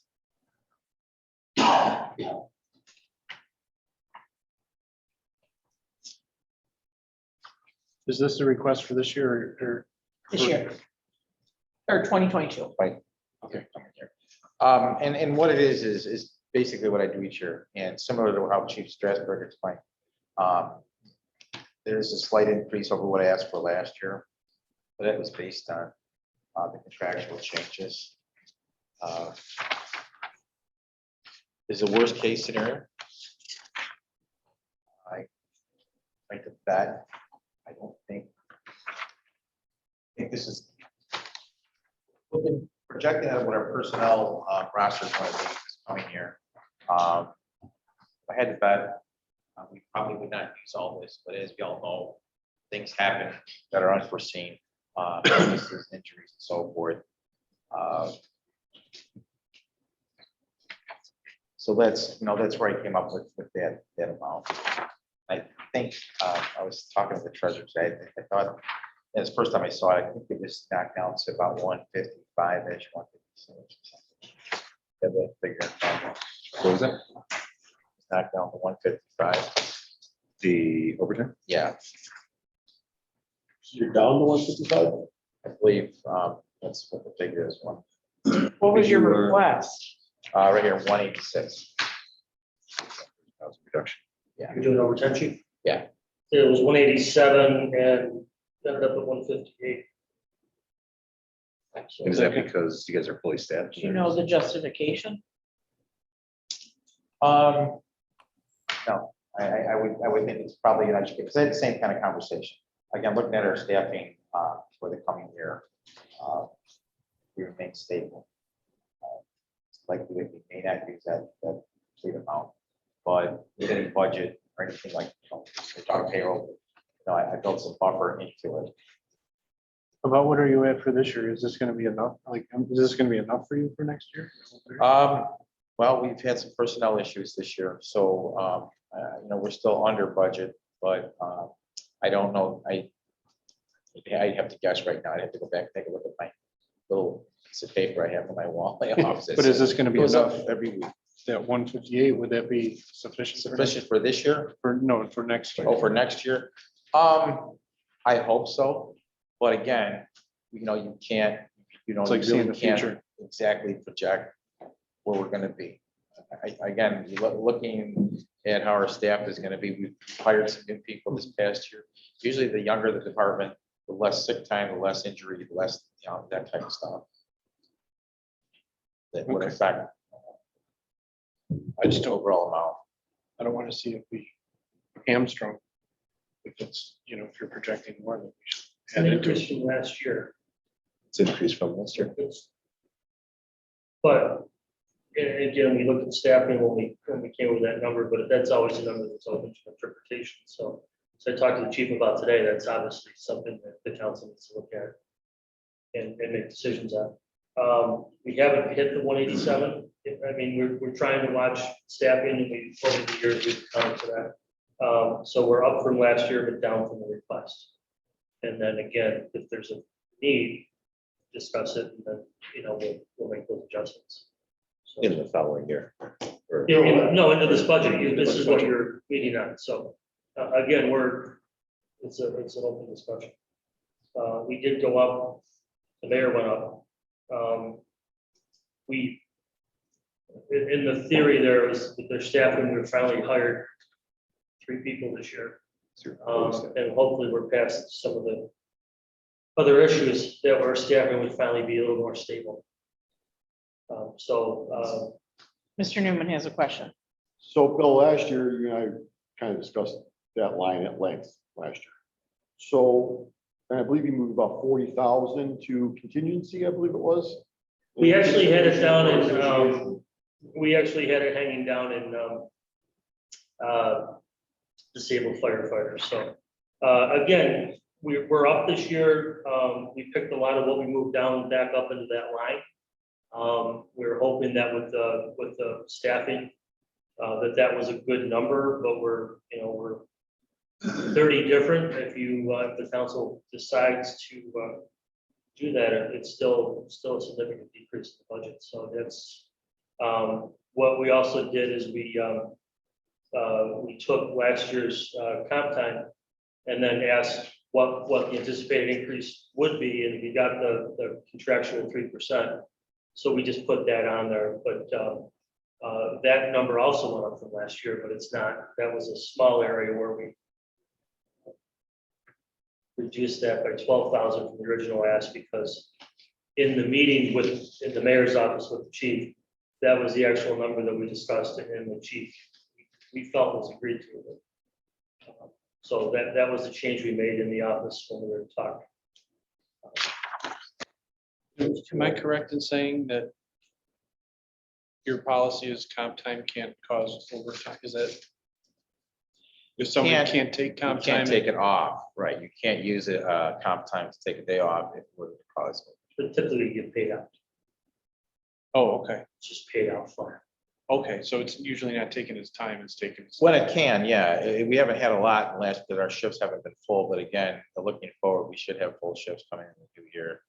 And occasionally guys do take a shift off or half a shift because of comp time. Okay. But I think the predominant amount, like Bo's alluded to, is usually paid out at, second paycheck in January. Oh, okay, I thought, okay. If they have time left on the books. That's why on the overtime sheets, you see that number jump right to a high number right on the second paycheck. Yep, okay, That's when we pay that out. okay. There's I two thought- times in the year, police do it twice, fire usually does it at the beginning. Okay, And sometimes the comp time, I believe, reflects the following year's budget, essentially. It's not really paid out in the same year, right? Like it's paid out in February of the following year. Yeah, right, so if we saw a large comp time buildup, we do ask that question. We would budget more into January because we have a large comp time buildup. Where our discussion went this year was, is we've been seeing more firemen taking it during the period, and we felt that the 80 would be enough to cover where it's gonna end up.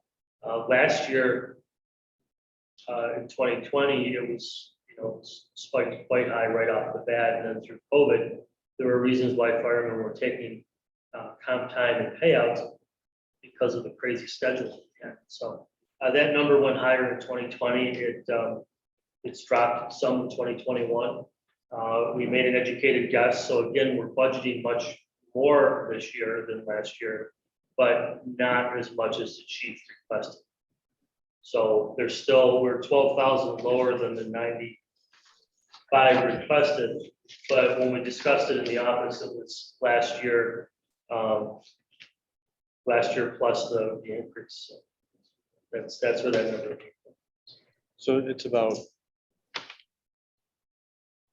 Okay, never mind. You're between comp time and overtime, you're down 40. Yeah. So if you wanted to restore everything, it's 40. The only other change that was made strictly because, which is the building control system, the city's gonna pick that up, that repair, and do it on a normal course of repairs. We didn't realize there was a problem. It's been sent to electrical. We're gonna find out what the problem is and then repair it because it's what the city owes them. And I'm good with that. That's a good thing. Yeah, usually maintenance is when they have things around the hall, and I don't really want to stick them with the big things. So now that we know there's a problem, let's do an estimate. Let's find out what they're doing, what they're not doing. Let's find out what our electrical department can do.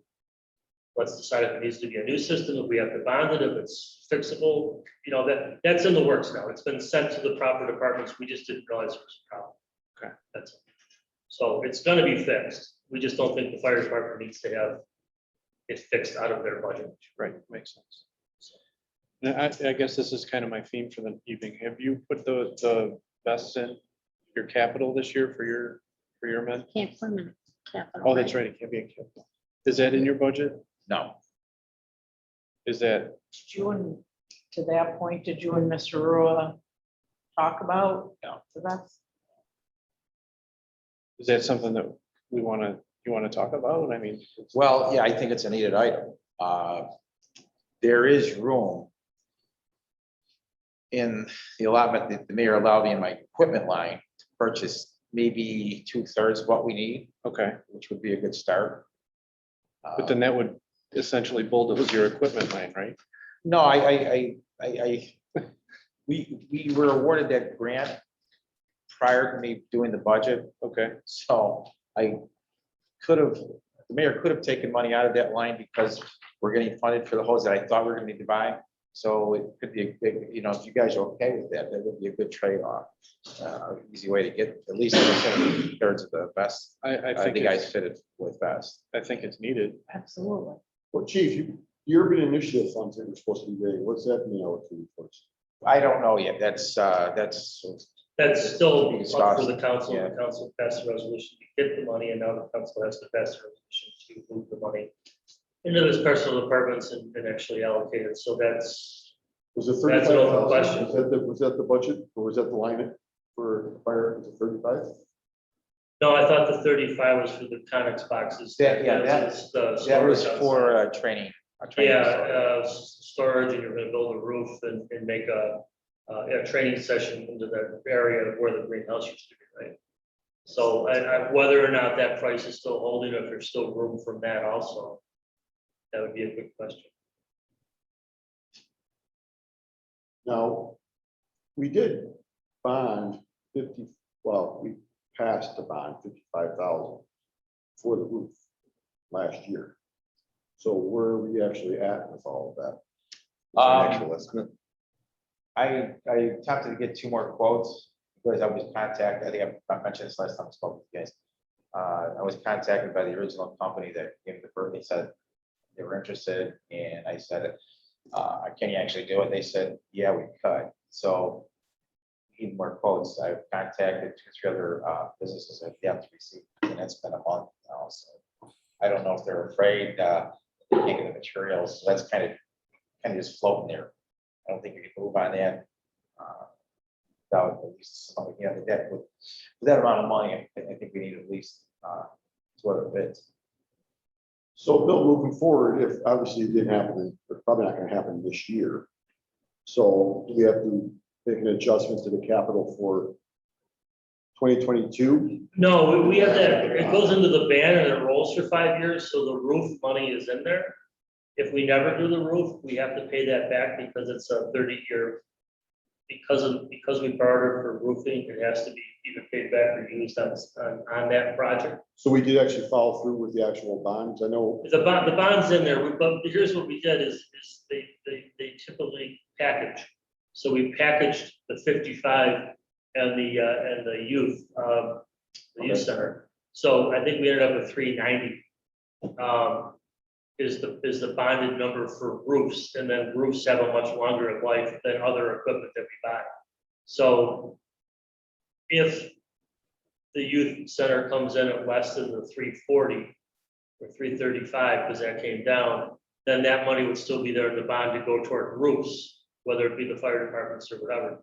And we've also learned last year, because we didn't know the Polar Pool Youth Center had a roof problem when we did the budget. We did it at bonding time. So I'm hoping by the time we actually get to March, we have the proper number for the fire hall roof, what needs to be replaced.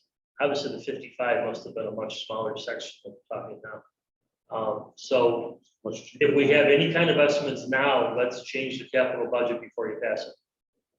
Just so the public's aware. If we don't, as long as we have it by March, let's borrow it then. Otherwise, it becomes tougher. That's all. So I thought that was gonna automatically fall back. I didn't see it in capital, so if, I just wanted to. I mean, no, the roof was bonded. The roof was bonded and roofed. okay. So it's there, but it has to be spent on roofs. And we know it was, you know, that we know it was going to that. We just have to figure out the rest of the balance now. Pick that up. Chief, on the equipment line, I want to get back to the vest because I want to resolve this one way or another. So in line 202, you budgeted $60,200. That's what you're saying is for 2/3, a portion of that is for 2/3 of the vest. Yes. What additional will you need to cover the vests in full? Oh, probably another 8,000. That's all you're looking for. Yeah, that's gonna get us right around where that initial price. Okay. So is the council in agreement that we're gonna work towards finding the $8,000 to fund the vest so the chief can purchase? Mr. Yes. Newman, Yes. Ms. Cameron, Yes. Mr. Rounstrau, Yes. Mr. Mylum? Yes. There you go. Thank you. So we'll get to work on that. And Chief, the other question I had, I know there was an email about, I don't know if is it engine one, the reserve engine that's turning to dust? Is that the one? Yeah. And you had mentioned something that, well, that this is in the capital for. Yeah, look, yeah, it's to be replaced in 23. So my question is though, Bill, you might be able to help with this. How long does it take from ordering to delivery? We're being told now, typically it's 330 to 365-ish. That was the typical. Days? With everything going on now, we're looking at probably a year and 2 to 3 months. And just So- took about that. Hmm? I remember being here for engine 3, that took about just Yeah, over about a year. Yeah, engine 3 took about a little bit more than a year, but it's a good year and 3 months now, from what we've been told. So if you, and because it's in the capital for 23, you wouldn't expect that new vehicle to possibly 25, 20? No, it 24 depends and a when, half, it depends when you maybe? get to go, to in start, 24, right? start working on specs. Typically, a year and a half out is what it takes to, take delivery within that budgeted year. So if it's gonna happen in 23, we would need some, guidance from you guys to get the go ahead to, start working on that project. Well, if it's, Now, I requested the chief to start having this committee start to look into this. Okay. Time, so we don't have to start it in 2023. right, I would prefer they started it now I mean, to prepare, not necessarily buy, but start getting their designs together, what they anticipate, what they would like. So when, it comes time, we can actually make this happen, because we are way behind the 8 ball already with this thing. I don't necessarily think we need a committee. I mean, we just look at these pictures and see the shape that it's in. I think he was talking about fire Committee department. to build the new one. Oh, okay. Are we replacing the reserve truck or is another truck going in the reserve? Well, Replacing the yes and no. We're replacing, the new truck would move into the engine 2 spot, the engine 2 would Sorry, move I into the reserve spot. that's okay. How old is it? Engine 2 is a 2004 vehicle. And we're gonna need some attention with that, and that's a little bit of a dilemma there, because it's an American LaFrance truck. American LaFrance has been out of business for more than 9 years, so they've stopped producing parts, and most fire departments that have older American LaFrance are all in the same boat. The parts are hard to find, and when you do find them, it's at a premium. So I hear this from the mechanics almost on a weekly basis. Chief, we better do something. Chief, we better do something. Chief, we better do something. So And what year is the ladder truck? the ladder truck is a 2007. So that's gonna be. It's about the 15-year mark. You want to start looking at getting it inspected. Is there a need for a refurb? The large components such as the aerial. The truck's in pretty good shape. I think that is in the capital in 24. To look at a possible need for refrigeration. Something we should have done in engine 2 several years ago, but it didn't happen. And I don't know where we're at with engine 2, the one that's going to be the reserve, as far as what we can and what we should invest into that vehicle. Oh, it is in 2024, ladder truck, or just structural, whatever. Like it is in Just 2024. for, we talked about transparency. I did just reply to that email, and I replied, I think it was only to you, that said I would be in support of moving that up for up a year, because like Tom said, it's not just go to the lot and pick one up and bring it home. It's right. It's a process. So I think. Well, I the think we thing need to too is start we're at looking a point now, we haven't been at this point in the department in a long time, that we have a standardization of almost all our cabs. And there's something to be said about that, for efficiency. for the firefighters, being able to, because our guys may work on this truck today, that truck tomorrow, and just having all your components, your controls, your pump panel, your transmission, your braking systems, emergency lighting, all kind of in the same place where we're one vehicle out from doing that. So to move into the design process, that should go pretty quickly. Just because we're gonna, what we would do, and I, like I said, I'm not gonna be here for when that truck, not even, let alone delivered, even goes out to the, or where we accept a bid, but I would assume the next fire chief would follow suit and shoot for a truck very similar to what we have, because that would put us first time since the early 70s that we have an actual apparatus that match not only on the outside, but on the inside as well. Great. So then I'm gonna make a motion that we bump this from 24, or I'm sorry, 23 to 22 for safety issues. Motion by Ms. Kim Reiner. Mr. Newman, do you agree? We're actually bumping up. Engine The 2, replacement. bumping it from 23 to 22. Yeah, It's currently in. it's currently in the budget or in the capital. You have to bond it before you put the purchase order in, so bond it in 22. We'll Yeah, bond it in And then you 22. Purchase it, and then we'll get it in 23, right. Correct, but you can't buy it unless you have a fund. correct. Yeah. Yeah, we get that. So, Mr. Newman? I'm in favor of it, absolutely. Those trucks are, the truck Yes. is dangerous. So, Ms. Kim Reiner says aye. Mr. Rounstrau? In favor? Mr. Brown? Absolutely. Okay, aye, there you go. So we'll move that. Great. We know we've used this truck a lot this year. It's been a bad year. Engine 2's had quite a few issues, the rescue, and we probably use it way more than I feel comfortable. As you can see, I mean, it's just the supports that are, we show the picture there that are holding up that 750 gallon water tank. There's nothing left of it. Tell the guys, boy, you gotta go over railroad tracks, go slow. What do you do with that truck after it's, you just scrap it? Yeah, we would put it out to auction. People actually buy it? Mhm. People that actually buy it? Well, somebody bought the last one. There was, they might buy it for parts. That's 3. that's council, right? Dick Roach bought one, the other guy did. Somebody bought that truck, the old engine one. Yeah, a actual local resident bought it. He really wanted it bad. He said, "What was it?" Yeah, it's fire In the truck. backyard. It looks, Better shape than the ones we have now. it's actually, We buy it back. we had a day when 2 trucks were down. I called, I said, Andy, you know that truck we bought? Can you keep it on the ready? Fill the tank up. Yeah, fill the tank up, right?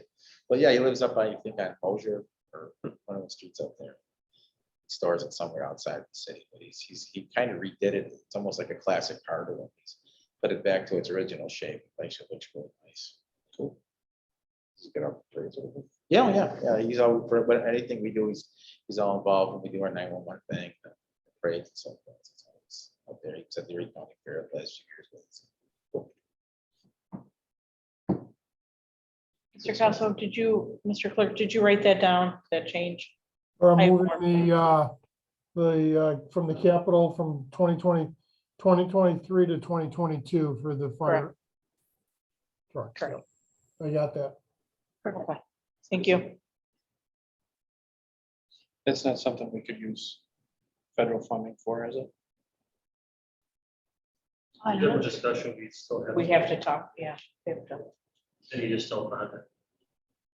Okay. That's something you have to. Okay. Just so we have options and it's on the table. Yeah. All right.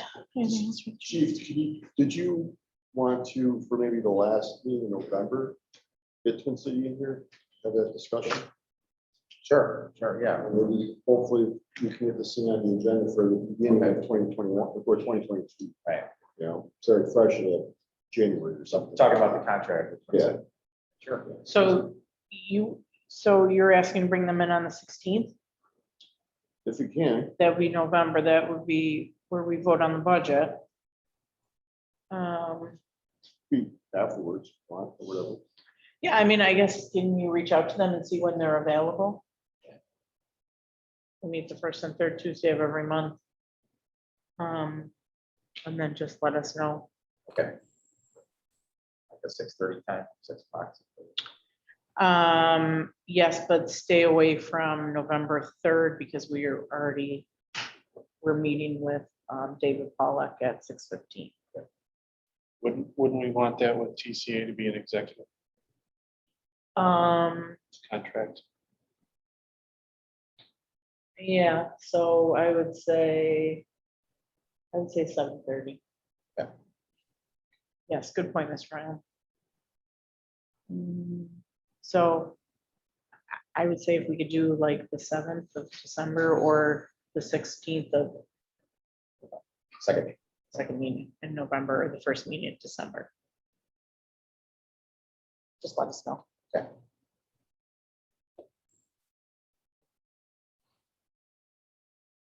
So, okay. Anything else for the chief? Anything else? Anything else? Okay. Thanks, chief. Okay, guys, thank you. Thanks for sending these pictures. I don't know what happened with my phone there. Okay. So, Mr. Costello, back on October 12th, here's some changes that we agreed upon. 5142, line 404 is going to change from 95,000 to 90,000. Okay, again, can you give me that line number? Yes. So 5142. Line 404, Under snow and ice removal, correct. okay, It's changing from 95 to 90. okay, 8170. 442. okay, It's changing from 10,000 to 15,000.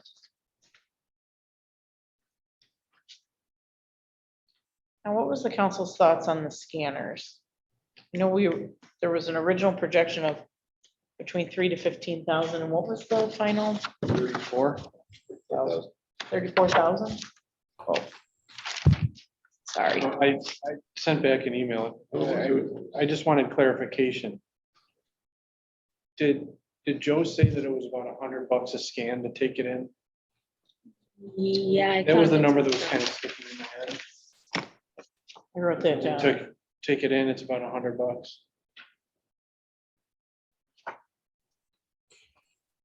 Yes, So that 35,000 would be what, 350 scans? Mhm. That's, I mean, I think that's a heavy lift. I agree. I was in on it for 3,000 or 4,000, but Right. Exactly. you know, I think and then my question is, the life of that scanner, would they get 350 scans out of it before it needed to be updated, replaced, broken, et cetera? Right. So I think that might have to be a pass.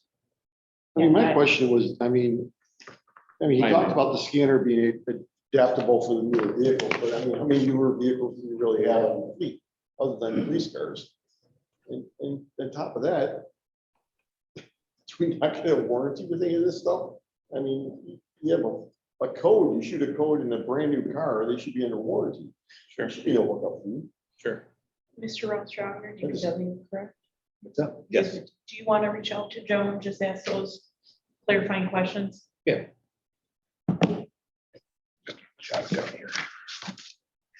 $3,000 or $4,000 would have paid for itself, I believe, over the time of the tool, but Right. that's to get up to that cost is, What is it? I think he said it was about $100 a scan. Right. That's what I wrote down.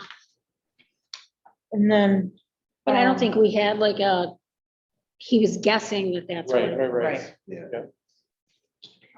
And then, just reviewing my notes, I wrote internet question mark when we met with, Parks and Rec, when we met with Mandy. Was she going to give us a proposal for improving the internet at the pavilion? That's what I remember. Yes. Okay, everybody recalls that, right? We did not receive, I don't, so I was there, remember? right, Take stuff out. we didn't receive that, right? No, So, Well, while we're on that, Madam President, so it has come to my attention that the senior center does not have any cable or internet service there at all. well, that's oh, we part of talked it. about that. That's part of the Yeah, that's part of the proposal whole. that we have not received, yet. community. Well, I actually, I have a, why, like, whoa. I was thinking, Did that come from Mandy? I believe it came from Kelly. Well, it actually came from Spectrum, but, Okay, um, can you forward that to us? yeah. Okay, so Just for that building, or is it for all the is it locations? for the pavilion too? No, I think it's Just just for for the the- senior center. Okay, Do you know if it's, is it just regular coaxial or is it fiber? Well, if it's fiber, it wouldn't come from Spectrum, so. No, Spectrum has fiber. You can get business class Spectrum and Spectrum. Other than that, fiber now, yeah. There's fiber here, actually. Yeah, So, the schools. I don't know. I don't know if it's the business or if it's just standard cable. Let me check. Let's see what it says. Yeah. Well, for this price. Put it that way. okay, so if you can email that to us. One box. Gentlemen, do you mind just going in the caucus room or? What's that? I don't think it's fiber. Gotcha. And I guess the other, I mean, without seeing the quote, do you know if it comes with Wi-Fi included or if it's just a basic connection?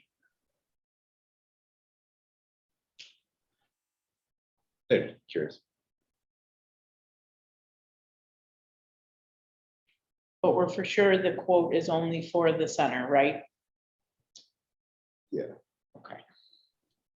And was it just reached out like a standard call, or did she reach out with our business rep? The city has a government rep. You got numbers. Steve was sort of today, Chef, you were working and answered the phone. We have a rep that, it's all about, we get the city rate, it's the whole thing. I believe they shut it off during COVID. because- Nobody was there. Okay. So Dawn's going to reach out So to the question Mandy. actually was, the question that was actually asked was, because they have service at Kohler Pool, which I don't believe is even needed anymore. So they're looking to transfer it to the senior center, because all the youth stuff is now at the senior center, I believe. They do need. But they're going to use it in the They have summer. 5 phones there, but they don't have, I mean, I don't know. I don't know what they I need. think there might be another question to be had with Scott or with whoever's doing the IT. So if you're looking at, there's got to be internet connection between our locations. I mean, our VoIP system communicates with each other, the accounting system, or the entire internet. I mean, it's all over. Cameras. What's that? And your cameras. And I mean, are they Wi-Fi? I gotta assume the cameras are probably Wi-Fi as well. Just makes me wonder if there's not already a connection there, I guess. Rather than actually having them put in their own Wi-Fi hotspot from Spectrum as an extra part of that, if we have the bandwidth and it's fiber within our different spots, I mean, we could internally, Scott's it's in his wheelhouse is to have a hotspot put in, taking over and configuring it so it's in a DMZ outside of the city intranet. Mr. Armstrong, you lost me. But I mean, I'm just saying, I mean, I think there might be some options there that maybe we can explore that rather than bringing in new service. Can you explain what a DMZ is? It's like a zone that separates your public internet access from your inside access. I think, I don't even know if they call it that anymore, Okay, but it's, it's just configured so your outside guest access isn't passed along or easily accessible into your actual so internet. it's like a security. Yes, it's outside of the firewall. Okay, so Dawn is going to reach out to Mandy to find out what the update is on that proposal. And Mr. Newman, if you could just forward that to us. Then the other thing we talked about, and I think this was Mr. Milam's proposal, one seasonal to a full-time for Parks and Rec. Or was that Mr. Armstrong's proposal? I brought it up to ask about it, but as far as I know, we didn't have anything brought back to us. Okay, so we need that proposal, that cost proposal. Well, I mean, that's probably worth a little more discussion too. It would be great. I think we have an idea of how that would work in, and if we're at the point, as the revenue is increasing and we get more property on here, is that something we look a year down the road, is there's a bigger need for it. I think- Maybe start talking about it over the next year as to how that could work in. The other part of that too is, again, we haven't got any kind of proposal back as far as I know. Or looking at a higher pay and less summer worker, somebody that, rather than a student or a school person, but somebody that might be a little older, might be a little more responsible to be able to cover the groundwork and everything else. So we're talking about a full-time maintenance Even employee? instead of a Yes. full-time. From and seasonal A to- part-time seasonal person that would be of a higher scale in pay, so we could get the job done. We were going to get the cost benefit analysis on that. So, for that, all If right, you factor in full benefits and everything else. Right now, cost prohibitive to add a full-time person onto it, right. but possibly maybe more summer help or higher paid, higher skilled, qualified summer help. Then just to recap on the building inspector. We talked about the progressive fines. What does everybody think? I think that's fantastic. What does everybody think? I think it's good, especially if we can carry it year to year. Yeah, Right. Absolutely. So I'll reach out to the city attorney.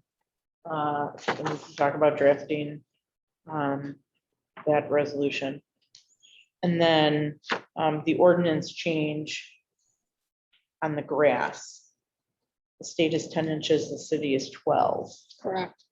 Everybody agree to go in line with state? Did Eric ever get back to us with the reasoning if there's any kind of interference? If we take it down to 10, then you can't go after somebody or can't mow it. No, that's, Wasn't there a fact like that? He was gonna check on. He was He gonna was check going on to, something. that's right. about that, yeah. Maybe That's there was right. something prohibitory, and maybe that's why we had it at 12 to match the county. Because if we that's right. go lower than that, then we can't. But he Make did it say more that time. they can use the Code. state level to enforce, so we even said by the time we enforce it at 12, or 10, it's cutting at 12, so. Correct. Right. You Correct. know, you don't Regardless, I want think something. to needs to send be them on done a about goose it. chase. Yep. either. And if he's changing the fine structure and the permit structure, and they have to be published, it'd be great to have this. Correct. Yeah, we could do it simultaneously. Mr. Newman, can you reach out to Eric on an update on that? Okay. Next is the engineer. I know there was a discussion about the hand tools. There was an increase to the $500 with the water level sensor. Actually, I think that's where they paid the $100, right? Yeah, that's a $100 rental. That was Versus the $100. $500 to purchase is what he was thinking, but he wasn't sure. Right, Yeah. but that scanner was $100 too. Yeah, I know he had Oh, mentioned I he know. thought that it was wasn't about one of those, 100, You take it in, they plug it in and they read it, so you're Okay. basically paying for labor, you're not. Right. right? I'm sure that they roll that into the cost of whatever the fix is, so Okay. So we the do. clarification would be nice. Yes. So while you're at it. No. If you could, yes, if you could. reach Some out. clarification on the scale. Yes. So does everybody agree we keep the 500 in there for the water sensor? Yeah, that one actually makes sense. I agree. You know, to use it. And then I know we had a discussion about the city cemetery capital project. Did you hear anything else additional on that? They've not. Okay.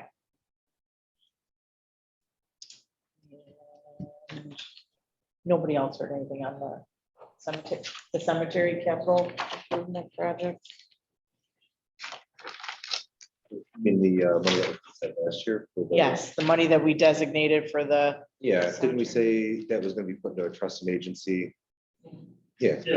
that was the idea. So it's there, they haven't used it yet. yeah, We didn't nothing's put it been in done. with next that. year. Custodial maintenance. Custodial maintenance, thank you. Right, nothing's been done with it, so there's no money allocated for 2022. For the next following year, Correct.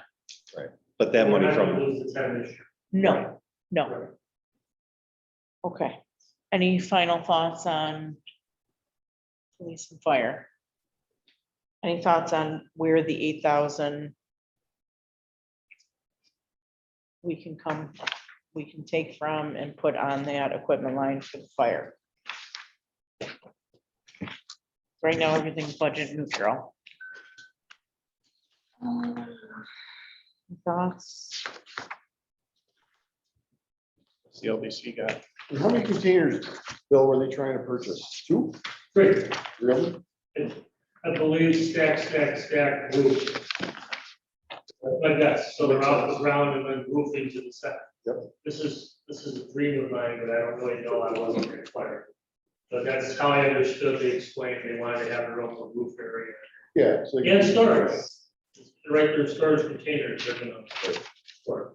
So there was a question from Mr. Mylum on the LDC, that's line 1989, 463, budget 45,000. Find it. Page 8. Thank you. Each one is worth so much more. Getting conflicting head nods across the way there. Oh, I'm on board. I mean, Yeah, I mean, now that line should be 0. for everything. The number's 0. so you're Until things are straightened out. requesting I'm 0? not confident. Sure. I mean, let's face it, there's no Paris reports, correct? Correct. There's no financial reports. Until it gets put back together. My understanding is currently they have a decent amount of money in the account. I don't know what is in there. I haven't seen a financial report in months. So I propose to take it out until it gets, I'm gonna take that proposal one step further. I propose putting 37,000 in a contingency line and putting 8,000 on the fire equipment line so they can get their vests. best. Sure.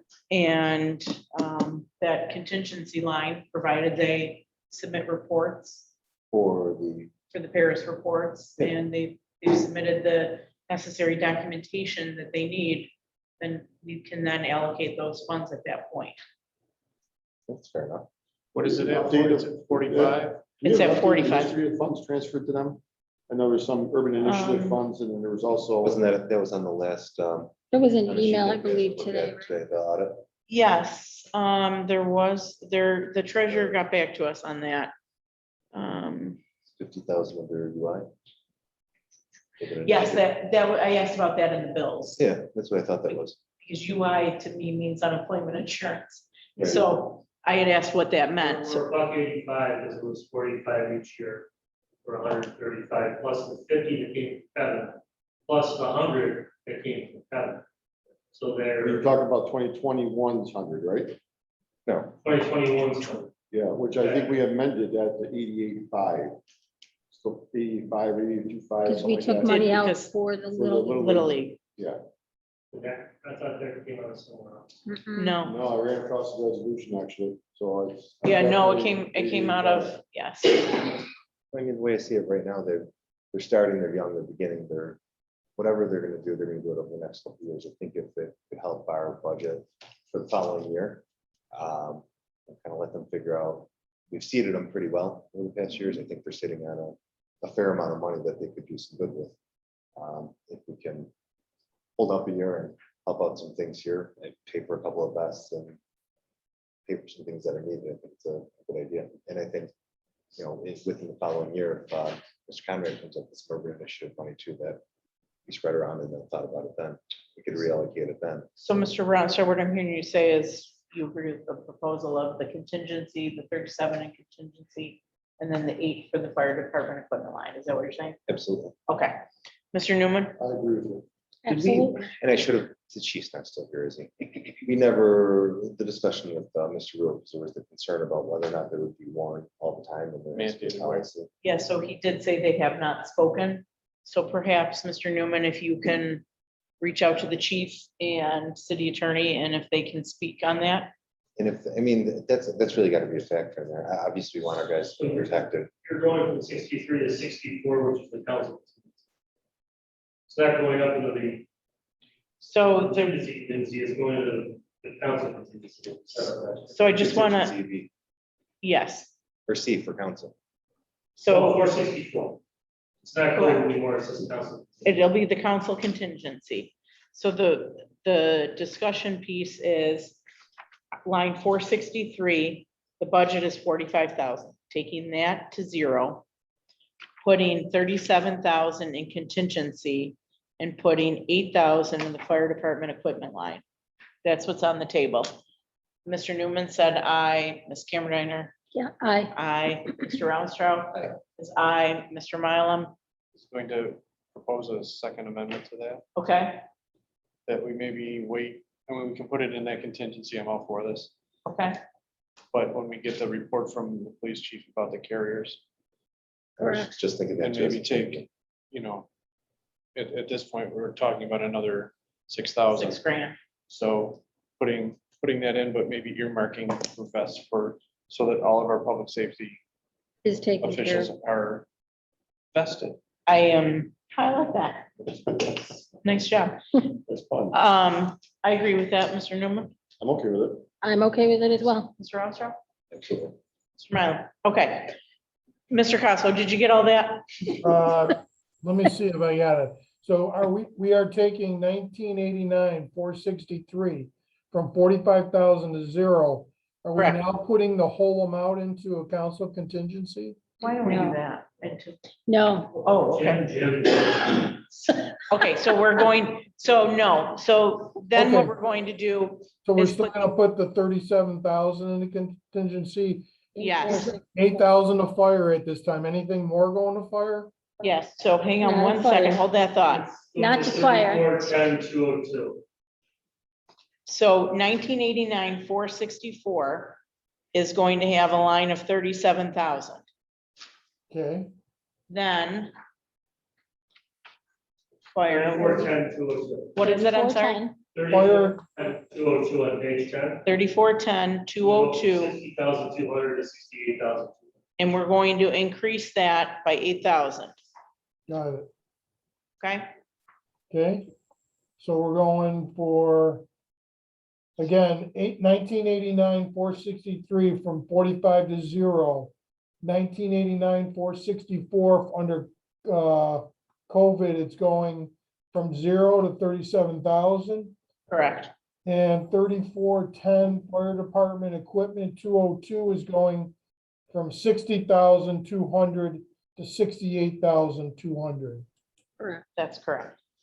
And then we're waiting to hear back from the chief on We could the just be able to carriers. pull that in contingency. Yeah, that's exactly, yep, I agree. Okay, anything else? Anybody else have any thoughts? Discussion pieces? Ibuprofen pieces. What? Ibuprofen pieces.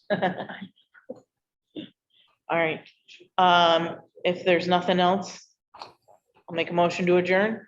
I'll second that motion. Second by Ms. Cameron, all those in favor? Aye. All right, good job, guys. Need a license plate. This says what? Okay, for those members in the Zoom call, the meeting is ending. I will be ending the call. Thank you for joining and have a great night. Thanks, Mr. Clerk. All the flavors. Yeah. He's gonna put some. I was at work yesterday.